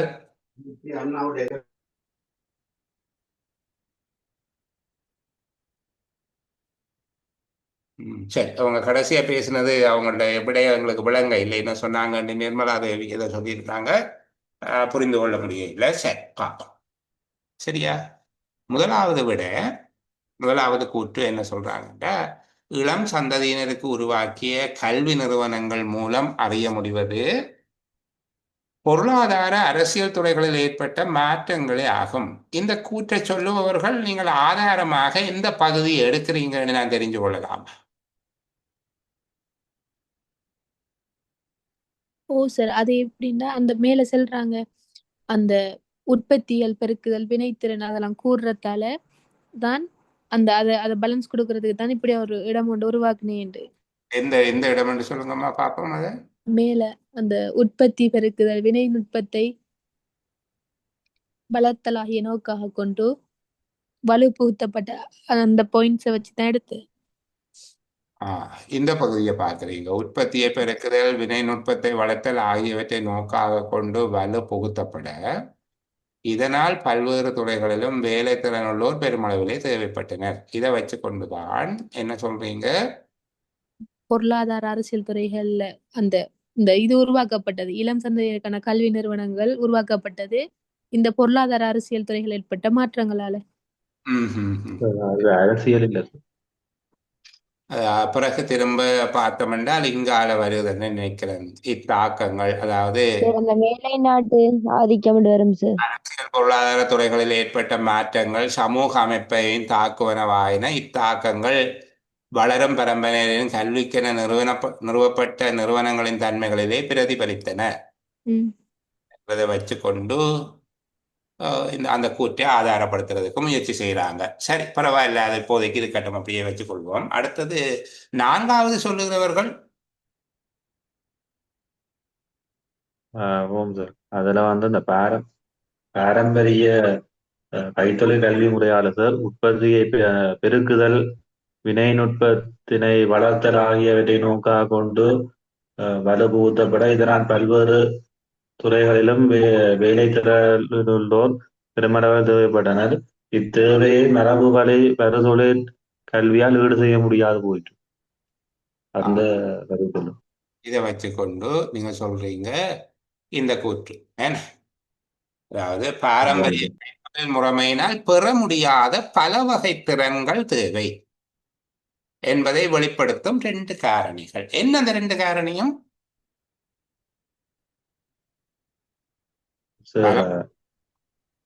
உற்பத்தியை பெருக்குதல் வினை நுட்பத்தினை வளர்த்தல் என்கிற இந்த 2 காரணிகளும் உற்பத்தியை பெருக்குதலுக்கும் வினை நுட்பத்தை வளர்த்தல் என்பதற்கும் sir excuse me sir. Sir, இந்த பந்தில சொல்ற விஷயத்துல இந்த குறுசீடர் முறையில குறைந்த மாணவர்கள் இருக்கிறது தானே சார், அதுல இருக்கிற ஒரு குறைபாடு எதுல விளங்கல? குறுசீடர் முறை தானே சார், ஆரம்பத்தில் இலங்கையில இருந்த தொழிற்கல்வி முறையில இருக்கிற பிரதான குறைபாடு இந்த பந்தில சொல்றது. அங்க அதுல மாணவர் தொகை குறைவா இருக்கிறதாலதான் இந்த உற்பத்தி பெருக்கம் அடுத்தது இந்த தொழில்நுட்ப வளர்ச்சிக்கு அந்த மாணவர்கள் குறைவா இருக்கிறது தானே சார் பெரிய ஒரு குறைபாடா இருந்து. இதனால சொல்ல வருகிறது எந்த கூற்று சரியான சொல்ல வரீங்க, அதுதான் எந்த கேள்வி. 2வது இதைத்தானே தேடினேன். இப்ப நான் முதலாவது கூட்டி சொன்னார்கள் இருக்கிறாங்க, 4வது கூட்டி சொன்னார்கள் இருக்கிறாங்க, ரெண்டாவது கூற்றுக்கு நீங்கள் அப்ப வாக்களிக்கிறீங்க, இப்பதான் வாக்களிக்கிறீங்க. சரி, பரவாயில்லை, நாங்கள் அதை எடுத்துக்கொள்வோம். சரி, கவனிங்க. 3 கூற்றுக்கள் தீர்மானிக்கப்பட்டிருக்கு. ஆனா ஒருத்தரும் சொல்லி எனக்கு பிரித்தானியர் இந்த நாட்டினுடைய கல்வி முறையை இல்லாதொழித்தனர் என்று சொல்லி ஒருத்தருமே சொல்லி பாருங்க. முதலாவது கூற்ற முன்மொழிபவர்களுடைய வாதம் என்னவாக இருக்குது என்றால், அதுல சொல்லப்பட்டிருக்கக்கூடிய அரசியல் பொருளாதார துறைகளில் ஏற்பட்ட மாற்றங்கள் சமூக அமைப்பில் மாற்றத்தை உருவாக்குகிறது அல்லது சமூக அமைப்பை தாக்குகிறது என்றால் சமூக அமைப்பில் மாற்றத்தை உருவாக்குது. இந்த தாக்கம் வளரும் பரம்பரையினரின் கல்விக்கென நிறுவப்பட்ட நிறுவனங்கள் என்னென்றால் மாணவர்களுடைய கல்வி நிறுவனங்களினுடைய தன்மையிலும் பிரதிபலித்தது என்று சொல்லி சொல்றாங்க. இதுகின்ற கருத்து என்னென்றால், கல்வி நிறுவனங்களை பார்த்து அந்த காலத்தினுடைய அரசியல் பொருளாதார நிலையை அறிஞ்சு கொள்ளலாம் என்று சொல்லி இல்லை. அதல்ல அது இந்த கருத்து. அரசியல் பொருளாதார துறையில மாற்றம் ஏற்பட அதனால சமூக மாற்றம் ஏற்பட்டு கல்வி முறையும் மாறிடுது என்று சொல்லுகிறார்களே தவிர, இதனுடைய அர்த்தம் கல்வி முறையை பார்த்து அல்லது கல்வி நிறுவனங்களை பார்த்து அந்த காலத்தினுடைய பொருளாதார அரசியல் துறை மாற்றங்களை நாங்கள் அறிய முடிகிறது என்பது அதனுடைய அர்த்தம் அல்ல. இளம் சந்ததியினருக்கு உருவாக்கிய கல்வி நிறுவனங்களின் மூலமாக பொருளாதார அரசியல் துறை மாற்றங்களை அறிந்து கொள்ளலாம் என்பதுதான் முதலாவது கூற்று சொல்லுகிற விடயம். ஆனால் இந்த உரைப்பகுதியில சொல்லப்பட்டிருக்க என்றால், அந்த காலப்பகுதியில் ஏற்பட்ட அரசியல் பொருளாதார மாற்றங்கள், அதனால் ஏற்பட்ட சமூக மாற்றங்கள், அதன் காரணமாக அந்த கல்வி முறைமையிலும் மாற்றம் நிகழ்ந்தது. அதாவது அந்த கல்வி முறைமையிலே அது பிரதிபலிக்கப்பட்டது என்று சொல்லப்படுவதன் மூலமாக நாங்கள் தலைகளை எடுக்கக்கூடாது. அப்ப கல்வி முறைமையை பார்த்து திருப்பி அந்த காலத்தின் அரசியல் பொருளாதார நிலையை கண்டுபிடிக்கலாம். சரிதானே? அது ஒரு தலைகீழான புரிதலுக்கு இங்க வாய்ப்பில்லை. அதனால முதலாவது கூற்றை நான் நிராகரிக்கிறேன். அதை நாங்கள் ஏற்றுக்கொண்டேன். சரி, முதலாவது கூற்று ஏற்றுக்கொள்ளப்பட இல்லை. நான்காவது, பாரம்பரிய கைத்தொழில் கல்வி முறைமையினால் பெற முடியாத பல வகை திறன்கள் தேவை என்பதை வெளிப்படுத்துகிற 2 காரணிகள் இங்கு தரப்பட்டது. உண்மையிலே இங்க 2 காரணிகள் தரப்பட்டிருக்குது. எப்படி என்றால், வலு புகுத்தப்பட்டதற்கான 2 காரணங்கள் சொல்லப்படும். வலு புகுத்தப்பட்டதற்குரிய காரணங்கள் ஏன் வலு புகுத்தப்பட்டது என்றால், உற்பத்தியை பெருக்குதல், வினை நுட்பத்தை வளர்த்தல் என்பவற்றை கொண்டு வலு புகுத்தப்பட்டது. இந்த மரபு வழிவரும் கல்வித்துறையினால இந்த திறன்களை வழங்க முடியாமல் போனது என்று சொல்லி உரையாசிரியர் எங்கேயும் சொல்லு. தேவைப்படுகிற எண்ணிக்கையில் மாணவர்களுக்கு பயிற்சி அளிக்க முடியவில்லை என்பதை ஏற்றுக்கொள்வோம். நாங்கள் தேவைப்படுகின்ற எண்ணிக்கையில பெருமளவில் தேவைப்பட்டனர். அந்த தேவையை மரபு வழி வரும் தொழிற்கல்வியினால ஈடு செய்ய முடியவில்லை என்று சொல்லி இருக்கே தவிர, திறன்கள் தொடர்பாக அவர்கள் பயிற்றுவிக்கப்படுகின்ற பல்வேறு திறன்கள் இவர்கள்ட்ட இந்த திறன்கள் இருக்க இல்லை என்பதை அதுல நேரடியாக சொல்லி இல்லை. சரியா? இந்த 4வது கூற்றில் இருக்கக்கூடியது பாரம்பரிய கைத்தொழில் கல்வி முறையினால் பெற முடியாத பல வகை திறன்கள் இங்க தேவைப்படுகிறது என்று சொல்ல இல்லை. அங்க பெற முடியாத எண்ணிக்கையில மாணவர்கள் தேவைப்படுகிறார்கள் என்று சொல்லப்பட்டிருக்கு. 4வது கூற்றின் நிராகரிக்கப்பட்டிருக்கு. பிரித்தானிய ஆட்சியாளர்கள் இந்த நாட்டு கல்வி முறையை இல்லாது ஒழித்தனர் என்று சொல்லுகிறது. உண்மை, ஆட்சியாளர்கள் இல்லாத ஒழிக்க இல்லை. அவர்களுடைய ஆட்சி நிலவிய காலப்பகுதியில காணப்பட்ட சமூக பொருளாதார அரசியல் நிலைமைகள் காரணமாக குறுசீட முறை வழக்கொழிந்து போயிட்டு, அது பொருத்தமற்றதாக போயிட்டு பிரித்தானியரது அடிச்சொழிக்கியது. சரி, 3வது கூற்றும் நிராகரிக்கப்பட்ட கூற்றா போகுது. குறுசீடன் முறை நிலவிய காலத்துல வகுப்பறைங்கிறது அங்க வகுப்பறை ஒன்று இருக்க இல்லை. ஆனால் தொழில் பயிலும் இடம் அங்க ஒருவரோ இருவரோ தான் மாணவன் என்றுதான் சொல்லப்பட்டிருக்கு. சில வேளையில ஒருவர் இருவர் இருந்திருக்க, அதிக எண்ணிக்கையில் மாணவர்கள் இருக்கவில்லை. இதுதான் நிலைமை மாறு. குறுசீடன் முறை மறைந்து பல மாணவர்களை ஒன்றாக கற்பிக்கிற ஒரு முறைமை பிற்காலத்துல தான் இருந்துச்சு. ஆகவே குருசீடன் முறை நிலவிய காலத்தில் அல்லது நிலவிய பருவத்தில் வகுப்பறையில் அதிக எண்ணிக்கையில் மாணவர்கள் இருக்கவில்லை என்கிற கூற்று நாங்கள் சவாலுக்கு உட்படுத்த முடியாத கூற்று. 6வதுக்கு 2 விடை அளித்திருந்தால் அது பொருத்தமான விடையாக இருக்கும். இந்த பகுதியை விளங்கிக் கொள்ளையில திரும்ப சொல்லுங்கோ என்று கேட்பவர்களுக்கு நான் சொல்லக்கூடிய பதில், தயவு செய்து இந்த பகுதிக்குரிய வீடியோவை நீங்க திரும்ப ஒரு தடவை பார்த்துக்கோ. சரி, 7வதுக்குள்ள போவோமா? இஸ்தியாக் கடைசியா சரியான விடையை சொல்லியிருந்தேன். ஏன்னா ரொம்ப நேரம் யோசித்து அமைதியா இருந்துட்டு தன்னுடைய வாக்கை சரியாக அளித்திருந்தார். வாழ்த்துக்கள் அவருக்கு. சரி, அடுத்த 7வது ஓகே. 7வது, பொருட்களுக்கான கேள்வி குறைவடைந்தமையால் அவற்றின் உற்பத்தி பிரதான சிற்பிகளின் வீட்டு தொழிற்சாலைக்கு மட்டுப்படுத்தப்பட்டன. பிரதான சிற்பிகளின் வீடுகளில் காணப்பட்ட தொழிற்சாலைகளுக்கு மாத்திரம் பொருள் உற்பத்தி மட்டுப்படுத்தப்பட்டது குறித்த நுட்ப முறைகளில் காணப்பட்ட எளிமையான தன்மையினால் ஆகும். பிரதான சிற்பிகளின் வீடுகளில் காணப்பட்ட தொழிற்சாலைகளுக்கு மாத்திரம் பொருள் உற்பத்தி மட்டுப்படுத்தப்பட்டது அதன் கனவளவின் சிறிய தன்மையும் குறித்த நுட்ப முறைகளின் எளிமையினால் ஆகும். ஒவ்வொரு முதன்மை சிற்பியின் வீட்டை அண்டியும் தொழிற்சாலை ஒன்று இருந்தது. திருப்பி வாசிப்போம். பொருட்களுக்கான கேள்வி குறைவடைந்தமையால் அவற்றின் உற்பத்தி பிரதான சிற்பிகளின் வீட்டு தொழிற்சாலைக்கு மட்டுப்படுத்தப்பட்டது. 2, பிரதான சிற்பிகளின் வீடுகளில் காணப்பட்ட தொழிற்சாலைகளுக்கு மாத்திரம் பொருள் உற்பத்தி மட்டுப்படுத்தப்பட்டது குறித்த நுட்ப முறைகளில் காணப்பட்ட எளிமையான தன்மையினால் ஆகும். 3, பிரதான சிற்பிகளின் வீடுகளில் காணப்பட்ட தொழிற்சாலைகளுக்கு மாத்திரம் பொருள் உற்பத்தி மட்டுப்படுத்தப்பட்டது அதன் கனவளவின் சிறிய தன்மையும் குறித்த நுட்ப முறைகளின் எளிமையினால் ஆகும். ஒவ்வொரு முதன்மை சிற்பியின் வீட்டை அண்டியும் தொழிற்சாலை ஒன்று இருந்தது. யார் பதிலளிக்க போகிறது? தயாபரன் 4வது. 4வது. சரி, அதை ஏற்றுக்கொள்ளலாம். மதுராங்கன் 2வது. 2வது. சரி, பார்ப்போம். சபி 3 சார். 3வது. வஹாபின் 2வது சார். 2வது. வேற ஒரு தடவை மெக்கவுண்ட் பண்றாக்கள தானே கேட்கலாம்.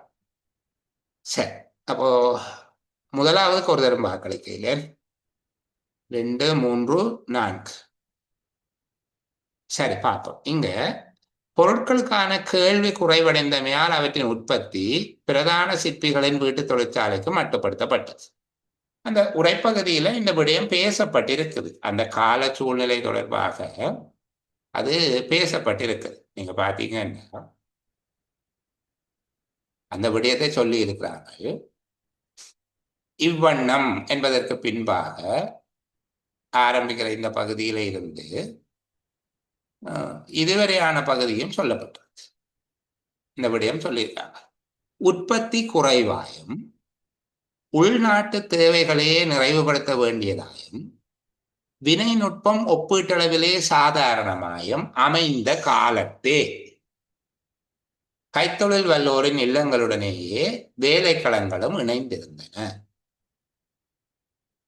இப்ப இங்க இதை நாங்கள் பொருத்தி பார்க்க வேணும். மேலே சொல்லப்படுகிற போல ஒரு காலத்தினுடைய சமூக பொருளாதார நிலை, வினை நுட்பம், நாட்டின் செய்முறை கலைகள் வளர்ச்சி போன்றவை ஒரு காலத்தின் தொழில்நுட்ப கல்வி அமைப்பை உருவாக்குகிறது என்று சொல்லி போட்டு இப்படியாக இவ்வண்ணம் என்கிற போது இப்படியாக என்று சொல்லி விளக்கம் சொல்றேன். அப்போ முதலாவது உற்பத்தி குறைவாக இருந்தது. உள்நாட்டு தேவைகளையே நிறைவுபடுத்த வேண்டியதாக இருக்கிறது. உள்நாட்டு தேவை என்றால் உள்நாட்டில் இருக்கிற டிமாண்ட் என்ன, குறைந்த அளவில் தான் கேள்வி இருக்கு. உள்நாட்டில் மக்கள் தங்களோட தேவைக்கு பொருளை வாங்கலாம். அடுத்தது வினைநுட்பம் ஒப்பீட்டளவில் சாதாரணமாக அமைந்தது. இந்த 3 காரணங்கள், குறைந்த உற்பத்தி அல்லது குறைந்த தேவை, அதுபோல வினைநுட்பம் ஒப்பீட்டளவில் சாதாரணமாக அமைந்தது. காலத்தில் கைத்தொழில் வல்லோரின் இல்லங்களுடனேயே வேலைக்களங்களும் இணைந்திருந்தது. அவர்களுடைய வீடுகளோடு தான் தொழிற்சாலைகளும் சேர்ந்திருந்தது. வீட்டுக்குள்ளே இருந்ததா அல்லது பக்கத்தில் இருந்ததா அதெல்லாம் இல்லை, இல்லங்களுடனேயே வேலைக்களங்களும் இணைந்திருந்தன. இதுதான் அந்த இடம். இதை வச்சுக்கொண்டு கூற்றுக்களை அடையாளம் காணலாம். பொருட்களுக்கான கேள்வி குறைவடைந்தமையால் அவற்றின் உற்பத்தி பிரதான சிற்பிகளின் வீட்டு தொழிற்சாலைக்கு மட்டுப்படுத்தப்பட்டது. இங்க குறைந்த அளவான உற்பத்தி, உள்நாட்டு தேவைகள் என்று சொல்லப்பட்டிருக்கு. பொருட்களுக்கான கேள்வி குறைவடைந்தமையால் என்பதனுடைய அர்த்தம் முந்தியதோ கூட வாங்கிட்டு பிறகு டிமாண்ட் குறைஞ்சதால உற்பத்தியை சிற்பிகளினுடைய வீட்டு தொழிற்சாலைக்கு மட்டுப்படுத்தி இருக்கிறார்கள் என்கிற கூற்று அவ்வளவு பொருத்தமாக இல்லை. நீங்களும் அதில் ஒரு தரம் வாக்களிக்காதபடியால் நான் முதலாவது கூற்று இல்லை பிள்ளை என்றே போட்டுக்கொள்கிறேன். இரண்டாவது, பிரதான சிற்பிகளின் வீடுகளில் காணப்பட்ட தொழிற்சாலைகளுக்கு மாத்திரம் பொருள் உற்பத்தி மட்டுப்படுத்தப்பட்டது குறித்த நுட்ப முறைகளில் காணப்பட்ட எளிமையான தன்மையினால் ஆகும். அங்க தொழில்நுட்பம் சாதாரணமாக இருந்தது என்ற ஒரு காரணம் சொல்லப்பட்டிருக்குது. தொழில்நுட்பம் சாதாரணமாக இருந்த காலப்பகுதியில் அவர்களுடைய வீடுகளோடு தான் தொழிற்சாலை இருந்தது. ஆனால் அந்த ஒரு காரணம் தான் இந்த உரைப்பகுதியில் இருக்கு. இது சரி இல்லை என்று சொல்ல மாட்டோம், ஆனால் முழுமையான சரி என்று சொல்லி இதை ஏற்றுக்கொள்ள முடியவில்லை. ஒரு பகுதி அளவில் இந்த விடயம் பேசப்பட்டிருக்கு. அடுத்தது, பிரதான சிற்பிகளின் வீடுகளில் காணப்பட தொழிற்சாலைக்கு மாத்திரம் பொருள் உற்பத்தி மட்டுப்படுத்தப்பட்டது அதன் கனவளவின் சிறிய தன்மை. இந்த கனவளவின் சிறிய தன்மை என்கிறது அதில் ஒளியும் குறைவு என்று சொல்றார். ஒளியும் குறைவுங்கிறதுக்குள்ள ரெண்டு விடயமும் அடங்கிடும். உற்பத்தி குறைவாக இருந்தது, உள்நாட்டு தேவைகளையே நிறைவு செய்ய வேண்டியிருந்தது. இதன் காரணமாக உற்பத்தி அளவு, உற்பத்தி கனவளவு, அந்த ஒளியும் குறைவு என்கிற ஒற்றை வார்த்தைக்குள்ள அந்த ரெண்டு விடயமும் அடங்கிடும். குறித்த நுட்ப முறைகளின் எளிமை, அது தொழில்நுட்பம் சாதாரணமாக இருந்தது. இது ஏறத்தாழ முழுமையான விடையாக இதை நாங்கள் எடுத்துக்கொள்ளே. கனவளவின் சிறிய தன்மை என்கிறது உற்பத்தி குறைவாக இருந்தது, உள்நாட்டு தேவைகளையே நிறைவு செய்ய வேண்டியிருந்தது என்பதனுடைய செறிவான ஒரு பகுதியாக நாங்கள் இங்கே கனவளவின் சிறிய தன்மை என்று எடுத்துக்கொள்ள முடியும். குறித்த நுட்ப முறைகளின் எளிமை என்பதும் காணப்படுகிறது. இது சரியான கூற்று என்று நாங்கள் எடுக்கலாம். நான்காவது கூற்று தொடர்பில் பார்க்கிற போது உண்மையில இங்க மிக துல்லியமாக ஒவ்வொரு முதன்மை சிற்பியின் வீட்டை அண்டியும் தொழிற்சாலை ஒன்று இருந்தது என்பதாக சொல்ல இல்லை. பெரும்பாலும் கைத்தொழில் வல்லோருடைய வீடுகளோடு தொழிற்சாலை இணைந்திருந்தது, வீட்டை அண்டி தொழிற்சாலை இருந்தது என்று சொல்லப்படுகிறது. சாதாரணமான கருத்து தான் அங்க இருக்குது. ஆனால் எல்லா சிற்பிக்கும் அது இருந்ததா அல்லது எல்லாமே வீட்டோடு அண்டி இருந்ததா, வீடே தொழிற்சாலையாக இருந்ததா என்கிறது 3ஆவதா 4ஆவதா ஆண்டு பார்க்குற நேரத்தில் 4 விட 3 பொருத்தமாக இருக்கு, தெளிவாகவும் இருக்குது என்கிறதால 3ஆவது விடையை எடுத்துக்கொள்ளும். சரியா? 3ஆவது விட சொன்னது என்னுடைய ஞாபகப்படி சபி சரியா சொல்லியிருந்த ஞாபகம் இருக்குது. வாழ்த்துக்கள். அடுத்த 8ஆவது உரைப்பகுதி போகிறேன். இதை விட கூட நேரம் எடுக்க இல்லை. உண்மையிலே இவ்வளவு நேரம் எடுக்கக்கூடாது. நான் ஆரம்ப நிலை புரிதலில் இருப்பவர்களுக்காக இந்த பகுதியை கொஞ்சம் கூட நேரம் எடுத்து பேசுகிறேன். அப்போ இதுக்கு ரிப்பீட் எல்லாம் கேட்கக்கூடாது. ஏன்னா பழைய ரஜினி பட பாட்டு மாதிரி ரிப்பீட்டு என்று கேட்டீங்கன்னா டைம் வேஸ்ட். அதை நாங்கள் தவிர்ப்போம். புரிதல் ஏதேனும் தெளிவின்மை இருந்தால் நீங்கள் வீடியோ பாருங்க, உங்களுக்கு விளங்க இருக்கும். 8ஆவது கூட்டமாக பார்ப்போம். தொழிற்கல்வியின் நோக்கம் மக்களின் திறமையை வளர்ப்பதாகும்.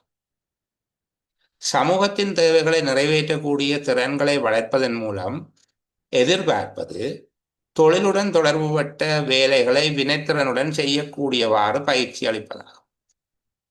சமூகத்தின் தேவைகளை நிறைவேற்றக்கூடிய திறன்களை வளர்ப்பதன் மூலம் எதிர்பார்ப்பது தொழிலுடன் தொடர்புபட்ட வேலைகளை வினைத்திறனுடன் செய்யக்கூடியவாறு பயிற்சி அளிப்பதாகும். சமூகத்தின் எல்லா தேவைகளையும் தொழில்சார் பணிகள் மூலம் நிறைவேற்றப்படுகிறது. தொழிற்கல்வி திட்டம் பாரம்பரிய உரிமையாக காட்டப்படுவது விசேட விடயமாகும். திருப்பி ஒரு தடவை வாசிப்போம் 4 கூற்றையும். தொழிற்கல்வியின் நோக்கம் மக்களின் திறமையை வளர்ப்பதாகும். சமூகத்தின் தேவைகளை நிறைவேற்றக்கூடிய திறன்களை வளர்ப்பதன் மூலம்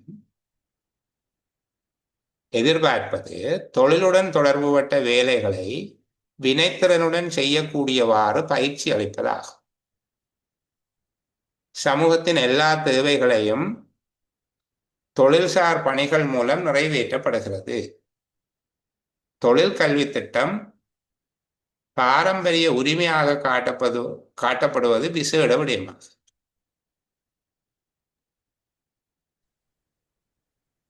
சபி 4வது சார். 4வது பாப்போம்.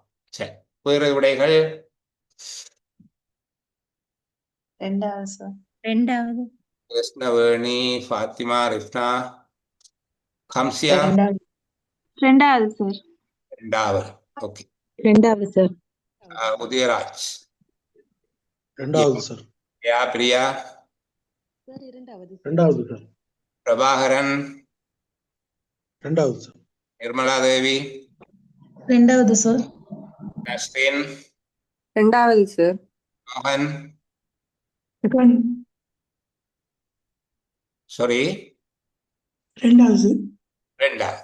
சரி, அதிக அளவான வாக்குகள் 2வது கிடைச்சிருக்கு. கவிப்பிரியா? 2வது சார். 2வது. சரி, பார்ப்போம். என்ன இப்போ பெரும்பாலானவர்கள் 1வது 3வது கூற்றுக்களை நிராகரித்திருக்கிறார்கள். அது சரி. தொழிற்கல்வியின் நோக்கம் மக்களின் திறமையை வளர்ப்பது என்பது அல்ல, அந்த குறித்த தொழில் புரிபவர்களுடைய தொழிற்திறனை வளர்ப்பது, அப்படித்தானே சொல்லப்பட்டிருக்கு. தொழிற்கல்வியின் நோக்கம் என்ன?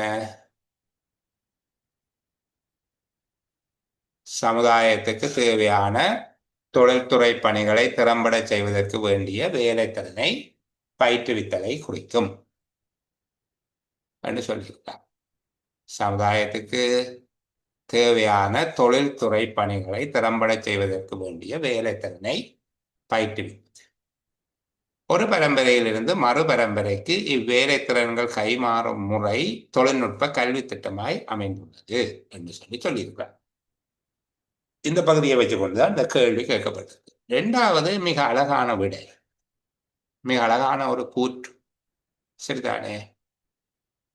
இந்த திறன்களை வளர்ப்பதன் மூலம்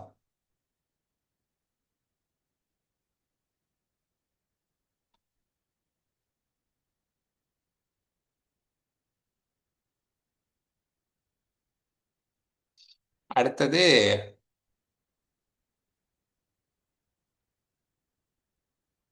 நிறைவேற்றக்கூடிய திறன்களை வளர்ப்பதன் மூலம் என்று சொல்லப்படுகிற இந்த பகுதி, நிறைவேற்றக்கூடிய திறன்களை வளர்ப்பதன் மூலம் என்று சொல்லப்படுகிற இந்த பகுதி, அடுத்தது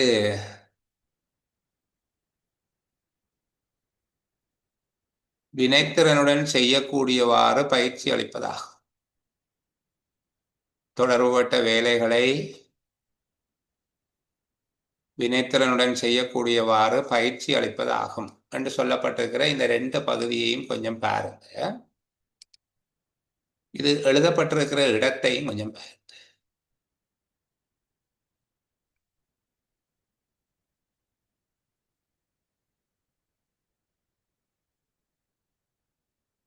சமூகத்தின் தேவைகளை நிறைவேற்றக்கூடிய திறன்களை வளர்ப்பது முதல் நடக்குது.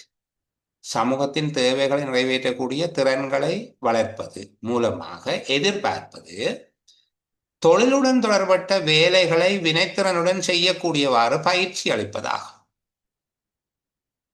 சமூகத்தின் தேவைகளை நிறைவேற்றக்கூடிய திறன்களை வளர்த்து அதனாலே அவர்கள் என்னத்தை எதிர்பார்க்கிறார்கள்? தொடர்புபட்ட வேலைகளை வினைத்திறனோடு செய்யக்கூடியவாறு பயிற்சி அளிப்பதாகும். இதுல இருக்கிற விடயம் புரியுதா உங்களுக்கு? நிறைய பேர் 2வதுக்கு vote பண்ணார்கள் இருக்கிறீங்க.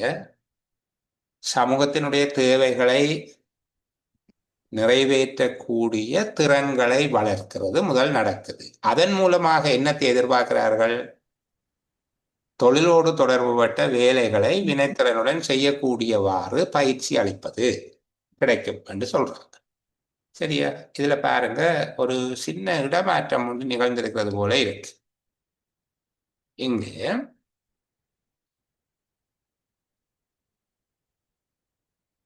மாறி இது நிகழ்ந்திருந்தால் நல்லாக இருக்கும். தொழிலுடன் தொடர்புபட்ட வேலைகளை வினைத்திறன் செய்யக்கூடியவாறு பயிற்சி அளிப்பதன் மூலம் எதிர்பார்க்கப்படுவது, தொழிலோடு தொடர்புபட்ட வேலைகளை வினைத்திறனோடு செய்யக்கூடியவாறு பயிற்சி அளிப்பதன் மூலம் எதிர்பார்க்கப்படுவது சமூகத்தின் தேவைகளை நிறைவேற்றக்கூடிய திறன்களை வளர்ப்பதாகும். முதல், தொழிலோடு தொடர்புபட்ட வேலைகளை வினைத்திறனோடு செய்யக்கூடியபடி பயிற்சி அளித்தால் அதன் மூலமாக எதிர்பார்க்கிறது சமூகத்தினுடைய தேவைகளை நிறைவேற்றக்கூடிய திறன்களை வளர்ப்பது. பயிற்சி அளிப்பதன் மூலமாக சமூகத்தின் தேவைகளை நிறைவேற்றுவதற்கான திறன் வளர்க்கப்படும். இங்க என்ன சொல்லப்பட்டிருக்கா, சமூகத்தின் தேவைகளை நிறைவேற்றக்கூடிய திறன்களை வளர்த்தால் அதன் மூலமாக வேலைகளை சிறப்பாக செய்யக்கூடிய பயிற்சியை கொடுக்கலாம் என்று சொல்லியிருக்கு. பயிற்சி கொடுத்து அதன் மூலமாகத்தான் சமூகத்தின் தேவைகளை நிறைவேற்றக்கூடிய திறன்கள் அவர்களுக்கு கிடைக்கும். சமூகத்தின் தேவையை நிறைவேற்றக்கூடிய திறன்கள் வளர்த்ததுக்கு பிறகு என்ன பயிற்சி நடக்கும்? இங்க ஒரு தெரிந்த விடயத்தை குழப்பமாக தருவதன் மூலமாக தவறான விடை நோக்கி பலர் கவரப்பட்டிருக்கிறார்கள். மிகச்சரியாக கவரப்பட்டிருக்கிறார்கள். இங்க விளங்குதா சொல்றது? முதலாவது கட்டம் என்ன? தொழிலோடு தொடர்புபட்ட வேலைகளை வினைத்திறன் செய்யக்கூடியவாறு பயிற்சி அளித்தல். இது முதலாவது. இதை ஒரு காரணமாக எடுத்தார். தொழிலோடு தொடர்புபட்ட வேலைகளை வினைத்திறனுடன் செய்யக்கூடியபடி பயிற்சி அளிப்பது காரணமாக இருந்தால் இதனால் ஏற்படுகிற காரியம், விளைவு என்ன? சமூகத்தின் தேவைகளை நிறைவேற்றக்கூடிய திறன்கள் கிடைக்கும். ஆனால் அங்க மாறி சொல்லப்பட்டிருக்கு, காரியம் காரணமாகவும். என்ன காரணம்? ஒரு காரியமாகவும் காரியம் காரணமாகவும் சொல்லப்பட்டது. இரண்டாவது கூற்று மிக மோசமான ஒன்று. Sir excuse me. கேளு சார், அந்த பந்தியில சார் ஸ்டார்டிங்லயே இருக்குதானே சார் அந்த விஷயம் சொல்லப்பட்டிருக்கு சார். தொழில்நுட்ப கல்வி சமுதாயத்துக்கு தேவையான தொழில்துறை பணிகளை திறம்பட செய்வதற்கு வேண்டிய வேலைத்திறனை பயிற்றுவியலை குறிக்கும். இதை வச்சுதான் நான் ரொம்ப யோசிச்சோம். நாங்க அந்த விட விருப்பமா இருக்கும். ஆனா கருத்து மாற்றம் இல்லை தானே சார்? இல்ல, சரி. பிரியா, ஓகே, பேசுவோம். நல்ல கேள்வி, பார்ப்போம். என்ன தொழில்நுட்ப கல்வி என்றால் என்ன? சமுதாயத்துக்கு தேவையான தொழில்துறை பணிகளை திறம்பட செய்வதற்கு வேண்டிய வேலை திறனை பயிற்றுவித்தலை குறிக்கும். சகோதரி தொடர்ந்து பேசுங்க. இங்க முதல் என்ன செய்யறோம்? முதல் நாங்கள் என்ன சொல்லிக் கொடுக்கிறோம்? முதலாவதாக நிகழ்கிற காரியம் என்ன? வேலை திறனை பயிற்றுவித்தல். முதலாவதாக இங்க நிகழ்கிற காரியம் வேலை திறனை பயிற்றுவித்தல். வேலை திறனை பயிற்றுவித்தலால் நிகழுகின்ற விளைவு என்ன? சமுதாயத்துக்கு தேவையான தொழில்துறை பணிகள் திறம்பட செய்யப்படுதல். அப்போ வேலைத்திறனை பயிற்றுவிப்பதன் மூலமாக கிடைக்கிற அறுவடை சமுதாயத்துக்கு தேவையான தொழில்துறை பணிகளை திறம்பட செய்தல். முதல் நடக்கிறது வேலைத்திறன் பயிற்றுவிக்கப்படுகிறது. வேலைத்திறனை பயிற்றுவித்தல் என்பது ஏன் செய்யப்படுது? சமுதாயத்துக்கு தேவையான தொழில்துறை பணிகளை திறம்பட செய்வதற்கு. இந்த கூற்றுல பாருங்க, இந்த இரண்டாவது கூற்றுல சொல்லப்பட்டிருக்கிற விடயம் சமூகத்தின் தேவைகளை நிறைவேற்றக்கூடிய திறன்களை வளர்ப்பதன் மூலம், அந்த திறன்களை வளர்க்கிறார்கள். சமூகத்தின் தேவை நிறைவேற்றக்கூடிய திறன்களை வளர்ப்பதன் மூலம் எதிர்பார்ப்பது தொழிலுடன் தொடர்புபட்ட வேலைகளை வினைத்திறனுடன் செய்யக்கூடியவாறு பயிற்சி அளிப்பதாகும். இந்த வேறுபாடு புரியுதா? சமூகத்தின் தேவைகளை நிறைவேற்றக்கூடிய திறன்களை வளர்த்தல் முதல் நடக்குது. அதனால தொழிலுடன் தொடர்புபட்ட வேலைகளை வினைத்திறன் செய்யக்கூடியவாறு பயிற்சி அளித்தல் நிகழுது என்று சொல்லியிருக்கிறாங்க.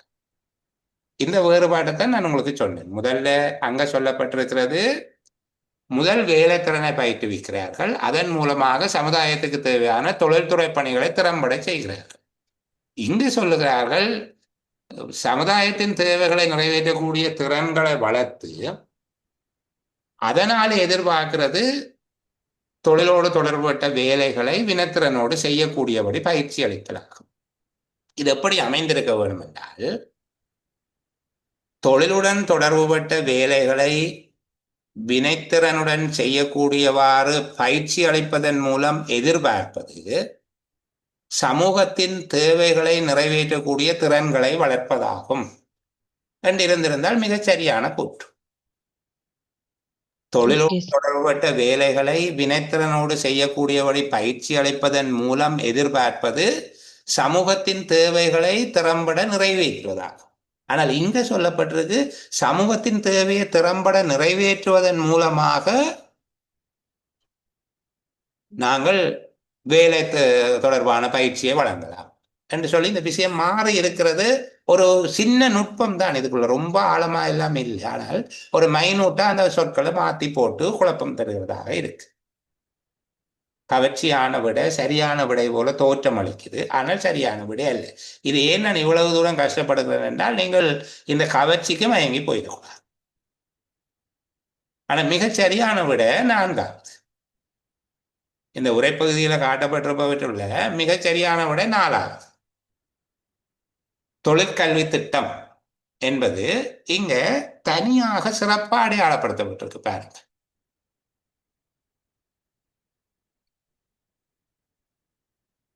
தொழில்நுட்ப கல்வி திட்டம் என்பது பாருங்க, ஒரு பரம்பரையிலிருந்து மறுபரம்பரைக்கு இவ்வேலை திறன்கள் கைமாறும் முறை தொழில்நுட்ப கல்வி திட்டமாய் அமைந்துள்ளது. தொழில்நுட்ப கல்வி திட்டத்துக்கு சொல்லப்படுகிற வரைவிலக்கணத்தை பாருங்க. ஒரு பரம்பரையில இருந்து அடுத்த பரம்பரைக்கு இந்த வேலை திறன்கள் கைமாறுகிற முறைக்கு தொழில்நுட்ப கல்வி திட்டம் என்று பெயர் எடுத்திருக்கிறார். தொழில்நுட்ப கல்வி திட்டம் பாரம்பரிய உரிமையாக காட்டப்படுவது விசேட விடயமாகும். பாரம்பரிய உரிமை ஒரு தலைமுறையிட்ட இருந்து அடுத்த தலைமுறைக்கு இது கையளிக்கப்படுவது தொழில்நுட்ப கல்வி திட்டம் என்று சொல்லியிருக்கிறார். அதே விடயம் சொற்கள் மட்டும் மாறி இருக்குது, எந்த பொருளும் சிதிய இல்லை. பாருங்க, தொழிற்கல்வி திட்டம் பாரம்பரிய உரிமையாக காட்டப்படுவது விசேட விடயமாகும். ஆனால் நாங்கள் இதை உணர மாட்டோம். இதுக்குள்ள இல்லை அது சரியா தானே இருக்கு என்று 2வதுல தான் பெரும்பாலானர்கள் 2வது தான் விட சொன்னீங்க. சரியா? என்னுடைய ஞாபகம் சரி என்றால் சபி மட்டும் சரியா சொல்லியிருந்தாங்க 4வது. மற்றர்கள் குழப்பமடைய தேவையில்லை, புதுசா நிறைய விஷயம் கற்றுக்கொண்டோம். சரிதானே? முன்பின் மாற்றி போட்டு உங்களை ஏமாற்றி விடுவார்கள். அவதானமா இருக்கணும், மிக துல்லியமா பார்க்கணும். அங்க சொல்லப்பட்டிருக்கிற ஓர்டருக்கு தான் இங்க விடை இருக்குதா என்று சொல்லி நீங்க சரி என்று தீர்மானிக்கிற விடையே 2ஆம் தடவை சரி பார்த்து கொள்ள வேணும். ரீசெக் கட்டாயமானது. 9வது கூட்டுக்குள்ள போக முதல் ஓகே, நாங்கள் லீவ் எடுக்க வேணாம், இது வரைக்கும் கதைச்சு கொண்டு வந்துட்டு தானே, அப்படியே முடிச்சிடுவோமே. தொழிற்கல்வியின் தன்மையை தீர்மானிக்கும் முக்கிய காரணிகளுள் 3 துறைகளின் அபிவிருத்தி எதிர்பார்க்கப்படுகின்றது. தொழில் விஞ்ஞானத்தின் முன்னேற்றம் தங்கியிருப்பது நாட்டின் சமூக பொருளாதார நிலைமைகளின் மீதாகும். பல்வேறு நுட்ப முறைகளுக்கு சமாந்தரமாக தொழில் விஞ்ஞானத்தின் முன்னேற்றம் ஏற்படும். நாட்டின் பாரம்பரிய தொழிற்கல்வியின் முன்னேற்றத்தில் மந்தமான நிலை காணப்படுகின்றது. திருப்பி பார்ப்போம். தொழிற்கல்வியின் தன்மையை தீர்மானிக்கும் முக்கிய காரணிகளுள் 3 துறைகளின் அபிவிருத்தி எதிர்பார்க்கப்படுகின்றது. தொழில் விஞ்ஞானத்தின் முன்னேற்றம் தங்கியிருப்பது நாட்டின் சமூக பொருளாதார நிலைமைகளின் மீதாகும். பல்வேறு நுட்ப முறைகளுக்கு சமாந்தரமாக தொழில் விஞ்ஞானத்தின் முன்னேற்றம் ஏற்படும். நாட்டின் பாரம்பரிய தொழிற்கல்வியின் முன்னேற்றத்தில் மந்தமான நிலை காணப்படுகிறது. பொருத்தமான கூற்று அடையாளப்படுத்துவோம். யார் பதில் சொல்ல போறார்கள்? நாம தேவையில்லாம சொல்ற எல்லாம் பிள்ளையா வருது, பேசாம இருப்போம். அப்படி யோசிக்கிறாங்க போல இருக்கு. பரவாயில்ல, சொல்லுங்க. யாரோ சொன்னால்தான் நான் அங்கால போவேன். 4 சார். 4வது. சரி, வேற விடைகள்? 4வது ஆன்சர். 4வது. முதலாவது சார். முதலாவது சார். முதலாவது சார். முதலாவது சார். ஓகே. வேற விடைகள்? உதயராஜ். முதலாவது சார். சரி, வேற?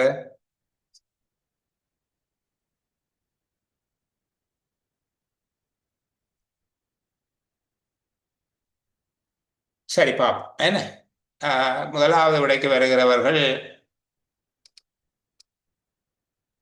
இந்த பகுதியை எடுத்து வைத்துக் கொண்டு பேசுகிறார்கள் என்று நினைக்கிறேன். அக்காலத்து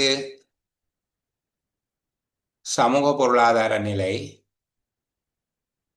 வினைநுட்பம், நாட்டின் செய்முறை கலைகள் ஆகியவற்றின் வளர்ச்சி போன்ற இத்தகைய காரணிகள் பல ஒரு குறிப்பிட்ட காலத்தில் தொழில்நுட்ப கல்வியின் அமைப்பை உருவாக்குகின்றன.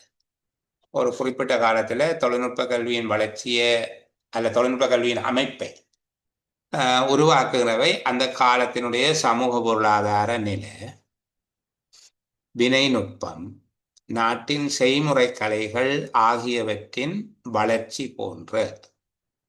சமூக பொருளாதார நிலை, வினைநுட்பம், நாட்டின் செய்முறை கலைகள் ஆகியவற்றின் வளர்ச்சி. இந்த வளர்ச்சி என்பது 3க்கும் பொதுவாக சொல்லப்பட்டிருக்கா இல்லையா என்கிற குழப்பத்தை இந்த உரைப்பகுதி தொடர்ச்சியாக தருது. அதுல ஒரு இறுதி முடிவுக்கு வரையலாம். சமூக பொருளாதார நிலை அதுக்கும் வளர்ச்சிக்குள்ள வருதா, இல்லை செய்முறை கலைகள் ஆகியவற்றின் வளர்ச்சி என்று சொல்றாரா? அப்படி என்றால் செய்முறை கலைகள் போன்றவற்றின் என்று சொல்லி இருக்க வேண்டும். ஆகியவற்றின் என்பதால முன்னுக்கு இருக்கிற வினைநுட்பத்தையும் சமூக பொருளாதார நிலையையும் சேர்த்துத்தான் சொல்லுகிறார் என்று நாங்கள் ஓரளவுக்கு அதை ஏற்றுக்கொள்ளலாம், இத்துணரலாம். இது தொழில்நுட்ப கல்வியினுடைய அமைப்பை உருவாக்குகிறது என்று சொல்லி சொல்லப்பட்டிருக்கக்கூடிய இந்த துண்டத்தை வச்சுக்கொண்டுதான் இந்த கேள்வி கேட்டிருக்கிறேன். அப்போ தொழிற்கல்வியின் தன்மையை தீர்மானிக்கும் முக்கிய காரணிகளுள் 3 துறைகளின் அபிவிருத்தி எதிர்பார்க்கப்படுகிறது என்கிற முதலாவது கூற்றை நாங்கள் இப்போதைக்கு கொள்கை அளவிலே ஏற்றுக்கொள்வோம். அடுத்தது, தொழில் விஞ்ஞானத்தின் முன்னேற்றம் தங்கியிருப்பது நாட்டின் சமூக பொருளாதார நிலைமைகளின் மீதாகும். இங்க தொழில் விஞ்ஞானத்தின் முன்னேற்றம் என்கிறது தொழில்நுட்பத்தின் முன்னேற்றமாகத்தான் நாங்கள் தொழில்நுட்பத்தின் முன்னேற்றம் தங்கியிருப்பது. இங்க தொழில்நுட்பம் எவ்வாறு முன்னேறும் என்பதை பற்றி இங்க சொல்ல இல்லை. தொழிற்கல்வியினுடைய முன்னேற்றம் தங்கி இருப்பது என்று சொல்லப்பட்டிருந்தால் சரியாக எடுத்திருக்கலாம். இங்க தொழிற்கல்வி இல்லை, தொழில் விஞ்ஞானம் முன்னேற்றம் அடைவது தொடர்பாக இருக்குது. 2வது கூற்றை தவிர்க்கலாம். பல்வேறு நுட்ப முறைகளுக்கு சமாந்தரமாக தொழில் விஞ்ஞானத்தின் முன்னேற்றம் ஏற்படும். பல்வேறு நுட்ப முறைகளுக்கு சமாந்தரமாக தொழில் விஞ்ஞானத்தில் முன்னேற்றம் ஏற்படும். இந்த உரைப்பகுதியோட இது தொடர்புபட்டதாக இருக்க இல்லை. 4வது, நாட்டின் பாரம்பரிய தொழிற்கல்வியின் முன்னேற்றத்தில் மந்தமான நிலை காணப்படுகின்றது. உண்மையில நாட்டினுடைய பாரம்பரிய தொழிற்கல்வி தோத்து போன இடம் எங்கே என்றால் அது இருந்த இடம்தான், அப்படியே இருக்கு. அதில் ஒரு முன்னேற்றமும் இல்லை. அவர்களுக்கு அந்த தேவையை நிறைவு செய்கிற அளவுக்கு அவர்களால் வீங்கி பெருக்க முடியல. அந்த எண்ணிக்கையில அவர்களுக்கு வழங்க முடியவில்லை. இப்போ இது அங்க சொல்லப்பட்டிருக்க கருத்தை ஓரளவுக்கு அண்டி இருந்தாலும் கூட அந்த மந்தமான நிலை என்கிறது பாரம்பரிய தொழிற்கல்வியினுடைய முன்னேற்றத்தில இல்லை, தொழிற்கல்வியின் முன்னேற்றத்தில பாரம்பரிய முறை ஒரு இயலாமையை கொண்டிருந்தது என்கிறத நாங்க கருத்தில் எடுத்தோம்னா 4வது கூற்று மிகச் செம்மையானது அல்ல. பாரம்பரிய தொழிற்கல்வியின் முன்னேற்றம் மந்தமான நிலை காணப்படுறது, முன்னேற்றத்தில் ஒரு இயலாமை இருந்ததை ஏற்றுக்கொள்வோம். ஆனால் அதோடு ஒப்புடைக்க மேல சொல்லப்படுகிற 1வது கூற்று மிகச் சரியானது என்று எடுத்துக்கொள்வோம். 9க்கு 1 என்பது மிக பொருத்தமானது. ஏன் சார்? இல்லையே சார், அப்படி இது இருக்குதானே. அப்ப அந்த காலத்துல அந்த முறைகள் எல்லாம் அப்படியே இருக்குதானே. இதுல 2 கூற்று 2 தகவலை சொல்லுது. ஒன்று ஒரு காலத்தினுடைய தொழிற்கல்வியை தீர்மானிக்கின்ற காரணிகள் எவை என்று சொல்லி விவரிச்சிருக்கு. ரெண்டாவது, நாட்டினுடைய பாரம்பரிய கல்வி முறைமை ஒரு இயலாமையை கொண்டதாக ஒரு காலப்பகுதியில மாற்றம் அடைகிறது என்கிற விடயம் சொல்லப்பட்டிருக்கு. இந்த ரெண்டும் தான் முதலாவது 4வது கூற்றுக்கள்ல சொல்லப்படுகிற விடயம். இதுல இந்த பாரம்பரிய கல்வி முறைமையினுடைய இயலாமை ஒரு கட்டத்துல காணப்படுகிற விடயம் பேசப்படுவது என்னென்றால், ஒரு கல்வி முறையின் மாற்றம் நிகழ்ந்த பின்னணியை காட்டுவதற்கான ஒரு நிலைமாறு கால விவரித்தல். இது ஒரு பிரதானமான கருத்து அல்ல. சொல்றதா உரைப்பகுதியில 2ல எது பிரதான கருத்து, இந்த கருத்து பொய்யானது அல்லது பிழையான கருத்து என்று நான் ஏற்றுக்கொள்ளல. அது சரியானதுதான். ஆனால் இது ஒரு கால மாற்றத்தை விவரிக்கின்ற ஒரு சூழ்நிலை பற்றிய விவரித்த இந்த பாரம்பரியம்ங்கிறது இல்லாட்டி சரியா வந்திருக்கும். இதுல இந்த மேல சொல்லப்பட்ட விடயம் இருக்குத்தானே, அதாவது ஒரு காலத்துல இருக்கக்கூடிய 3 விடயங்கள் இதை தீர்மானிக்கிறது என்று சொல்லி போட்டு 2 வெவ்வேறு காலங்களில் எவ்வாறு தீர்மானிக்கப்பட்டது என்பதை இந்த உரைப்பகுதி எங்களுக்கு சொல்லுது. புரியுதா? பல காரணிகள் என்றுதான் சொல்லி இருந்துச்சு. இப்ப இதுல அது சரி, ஆனால் 3 தான் அடையாளப்படுத்தப்பட்டிருக்குது. பிறகு வரைக்குள்ள அரசியல், பொருளாதாரம், சமூகம் என்று இன்னொருத்திலேயே 3 காரணி அடையாளப்படுத்துறாங்க. அரசியல் பொருளாதார மாற்றங்கள் சமூக அமைப்பையும் தாக்குவனவாயின, அந்த சமூக அமைப்பின் தாக்கம் என்று சொல்லி திருமங்கால கொண்டு போறாங்க. அங்கேயும் 3 காரணி அடையாளப்படுத்துறாங்க. இப்ப இங்க விடயம் என்னென்றால், இந்த 3 காரணிகள் 2 வெவ்வேறு காலங்களில் எவ்வாறு தொழிற்பட்டிருக்குது என்று சொல்லிட்டு ஒரு காலகட்டத்தில இருந்து 2வது காலகட்டத்துக்கான நகர்வை விவரிச்சிருக்கிறார் இடையேக்குள்ள. அந்த விவரிப்பு தான் மகள் இந்த 4வது விடயம். அப்ப மெயின் எதுன்னா முதலாவது அந்த 2 காலப்பகுதியிலே எவ்வாறு தொழிற்பட்டிருக்கு என்கிறேன். தேங்க்யூவா இந்த கேள்வி கேட்டதுக்கு. இல்லாவிட்டால் நான் இவ்வளவு தூரம் இதை விளங்கப்படுத்த மாட்டேன். முதலாவது பெரிய விடயத்தை சொல்லிட்டு அது 2 காலகட்டங்கள்ல எவ்வாறு நிலவியது என்பதும் அந்த நிலைமாறு காலம் எவ்வாறு நிகழ்ந்தது என்பதையும் பேசுகிறேன். ஆகவே நிலைமாறு காலம் நிகழ்ந்ததை பேசுவதை விட பிரதானமாக அந்த காரணிகள் எப்படி காலகட்டங்களில் செல்வாக்கு செலுத்தும் என்பதை சொல்லுகிற முதலாவது கூற்று மிக பொருத்தமானதாக இருக்கும். 4வது பிழை அல்ல. சரிதானே? தேங்க்யூ. சரி, அடுத்தது 10வது கூற்றுக்குள்ள போவோம்.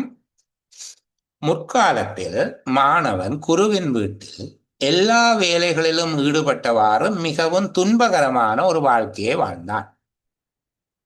பிரித்தானியர் அறிமுகப்படுத்திய கல்வி முறையில் அடங்க வேண்டிய 2 பகுதியினரை பற்றிய தகவல்கள் இப்பந்தியில் குறிப்பிடப்பட்டுள்ளது. ரகசியங்கள் என்பது ஆசிரியர் அறிந்திருந்த எல்லா நுட்ப முறைகளும் ஆகும்.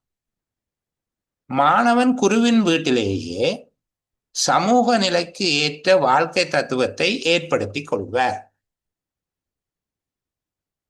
திரும்ப ஒரு தடவை வாசிப்போம். முற்காலத்தில் மாணவன் குருவின் வீட்டில் எல்லா வேலைகளிலும் ஈடுபட்டவாறு மிகவும் துன்பகரமான ஒரு வாழ்க்கையை வாழ்ந்தான். 2, பிரித்தானியர் அறிமுகப்படுத்திய கல்வி முறையில் அடங்க வேண்டிய 2 பகுதியினரை பற்றிய தகவல்கள் இப்பந்தியில் குறிப்பிடப்பட்டுள்ளது. 3, ரகசியங்கள் என்பது ஆசிரியர் அறிந்திருந்த எல்லா நுட்ப முறைகளும் ஆகும். 4, மாணவன் குருவின் வீட்டிலேயே சமூக நிலைமைக்கு ஏற்ற வாழ்க்கை தத்துவத்தை ஏற்படுத்தி கொள்வர். சரி, பதில் சொல்லலாம். 4 மூன்றாவது 4 3 2 டவுட் ஆயிருக்கு. 4வது சார். 2 சார். 4 ஃபைனல். 2வது சார். 4வது சார். 4வது சார். 2வதுக்கும் வாக்களிக்கிறீங்க. சரி, 2வது யார் சொன்னது? சார் நான் சொன்னேன். நான் சொன்னேன் சார். பாஸ். பேர் சொல்லுங்க. அப்போ பாசித். ஓகே பாசித், அந்த 2 பகுதியினரும் யாருன்னு சொல்லுங்க எனக்கு. 2 பகுதியினரை பற்றி சொல்லப்பட்டிருக்கு சொல்றீங்க தானே? அந்த 2 பகுதியினரும் யாருன்னு சொல்லுங்க கேட்போம்.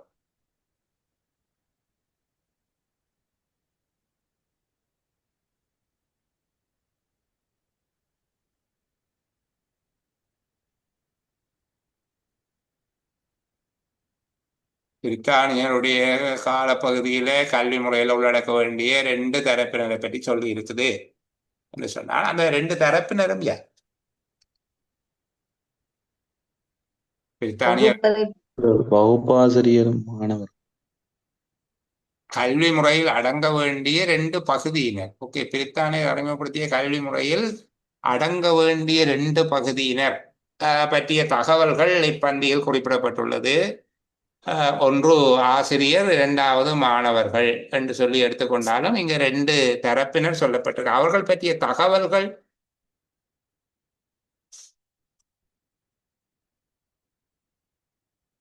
சார் அந்த வகுப்பறை அதனிடமாக வகுப்பறைகளில் பாடசாலை ஆசிரியராலே தொகையிற்கூடிய மாணவருக்கு கற்பிக்கும் முறையும் சார் பேரரசு நாட்டிலே நிலவிய கல்வி முறையமைப்புன்னு 2 முறையமைப்பு சொல்லி இருக்கிறதுனாலதான் அதை கெஸ் பண்ணினேன் சார். அடங்க வேண்டிய 2 பகுதியினர். ஓகே, நாங்கள் 2வது கூட்டையும் முழுமையா மறுக்கையில இப்போதைக்கு அதை வச்சுக் கொள்வோம். அடுத்தது ரகசியங்கள் என்பது ஆசிரியர் அறிந்திருந்த எல்லா நுட்ப முறைகளும் ஆகும். சார் எல்லா நுட்ப முறைகளுங்கிறது பிள்ளைதானே சார், பொருத்தம் இல்லதானே? எப்படி சார் ரகசியங்கள் என்பது ஆசிரியர் அறிந்திருந்த எல்லா நுட்ப முறைகளும், இதுல ஒரு மயக்கம் இருக்கு சார். அப்படி ஒரு ஆசிரியர் இருக்க முடியுமா சார் மாணவர்கள் தொடர்பாக? ஆசிரியருக்கு தெரிந்த எல்லாமே இவனுக்கு தெரிந்து விட்டது என்கிற ஒரு முடிவுக்கு போகிறது சாத்தியம் இல்லை. தொழில் சார்ந்த ரகசியங்கள், அதாவது பல நுட்பங்களை அவர் கற்றுக்கொள்ளலாமே தவிர அங்க அழுத்தி சொல்றாரு என்னென்றால் இங்க ஆசிரியர் அறிந்திருந்த எல்லா நுட்ப முறைகளும் ஆகும். இந்த எல்லா என்பது எடுத்திருந்தா பரவாயில்லை. என்ன ரகசியங்கள் என்பது ஆசிரியர் அறிந்திருந்த நுட்ப முறைகள் ஆகும் என்றிருந்தால் நாங்கள் ஆமா அதை கொஞ்சமே ஏற்றுக்கொள்ளலாம். இந்த எல்லா என்று சொல்லுகிறதுல நாங்கள் 3வது கூற்றை தவிர்த்துக் கொள்வோம், அதை விடுவோம். முதலாவது அவன் துன்பப்பட்டான் என்று அதிலேயே உள்ளவன் துன்பப்பட்ட மாதிரி சொல்லி அதையும் விடுவோம். என்ன அப்ப 3வது முதலாவது 2 கூற்றுக்களும் தவறானவை என்று சொல்லி சொன்னான். அடுத்தது மாணவன் குருவின் வீட்டிலேயே சமூக நிலைக்கு ஏற்ற வாழ்க்கை தத்துவத்தை ஏற்படுத்திக் கொள்வர் என்று சொல்லி ஒரு விடயம் சொல்லப்பட்டிருக்குது. அங்க மெய்யியல் என்ற ஒரு வேர்ட் ஒன்று வந்திருக்குவா மேல. இந்த பாருங்க, அக்கால வாழ்விலே தன் நிலைக்கேற்ற ஒரு வாழ்க்கை முறையையும் மெய்யியலையும் தானே ஆக்கிக் கொண்டான்.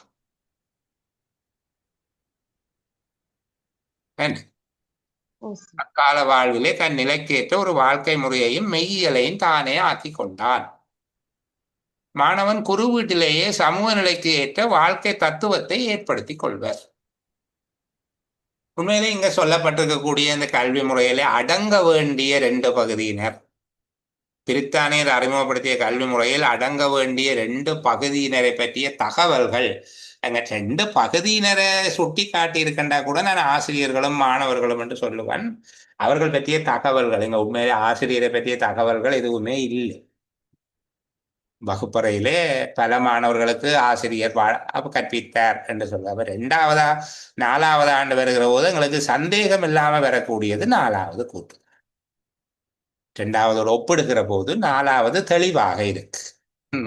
குருவினுடைய வீட்டில தன்னுடைய தத்துவத்தை உருவாக்கி கொண்டான் என்கிறது அங்க தெளிவுபட சொல்லப்பட்டிருக்கிறதால தன் நிலைக்கேற்ற ஒரு வாழ்க்கை முறையையும் மெய்யியலையும் தானே ஆக்கி கொண்டான் என்பதனால இந்த கூற்று பொருத்தமாக இருக்கு. சரியா? இன்னும் ஒரு உரைப்பகுதி இருக்குது, கல்வி சம்பந்தப்பட்டது தான், 5 கூற்றுக்களை கொண்டதாக இருக்கு. நான் அவசரமா அதை முடித்து விட யோசிக்க இல்லை. சரி, அதையும் ஆறுதலா படிப்போமே. கொஞ்சம் அடுத்த செஷன்ல ஆறுதலா படிப்போம். இன்னைக்கு லீவு விடாதபடியா இந்த 5 கூற்றுக்களோடைய நிறைவு செய்து கொள்கிறேன். ஒலிப்பதிவு வெயிட்டுமா ஒளிப்பதிவை மட்டும் நிறைவு செய்து கொள்ளுகிறேன். உங்களுடைய கேள்விகளுக்காக காத்திருப்பேன்.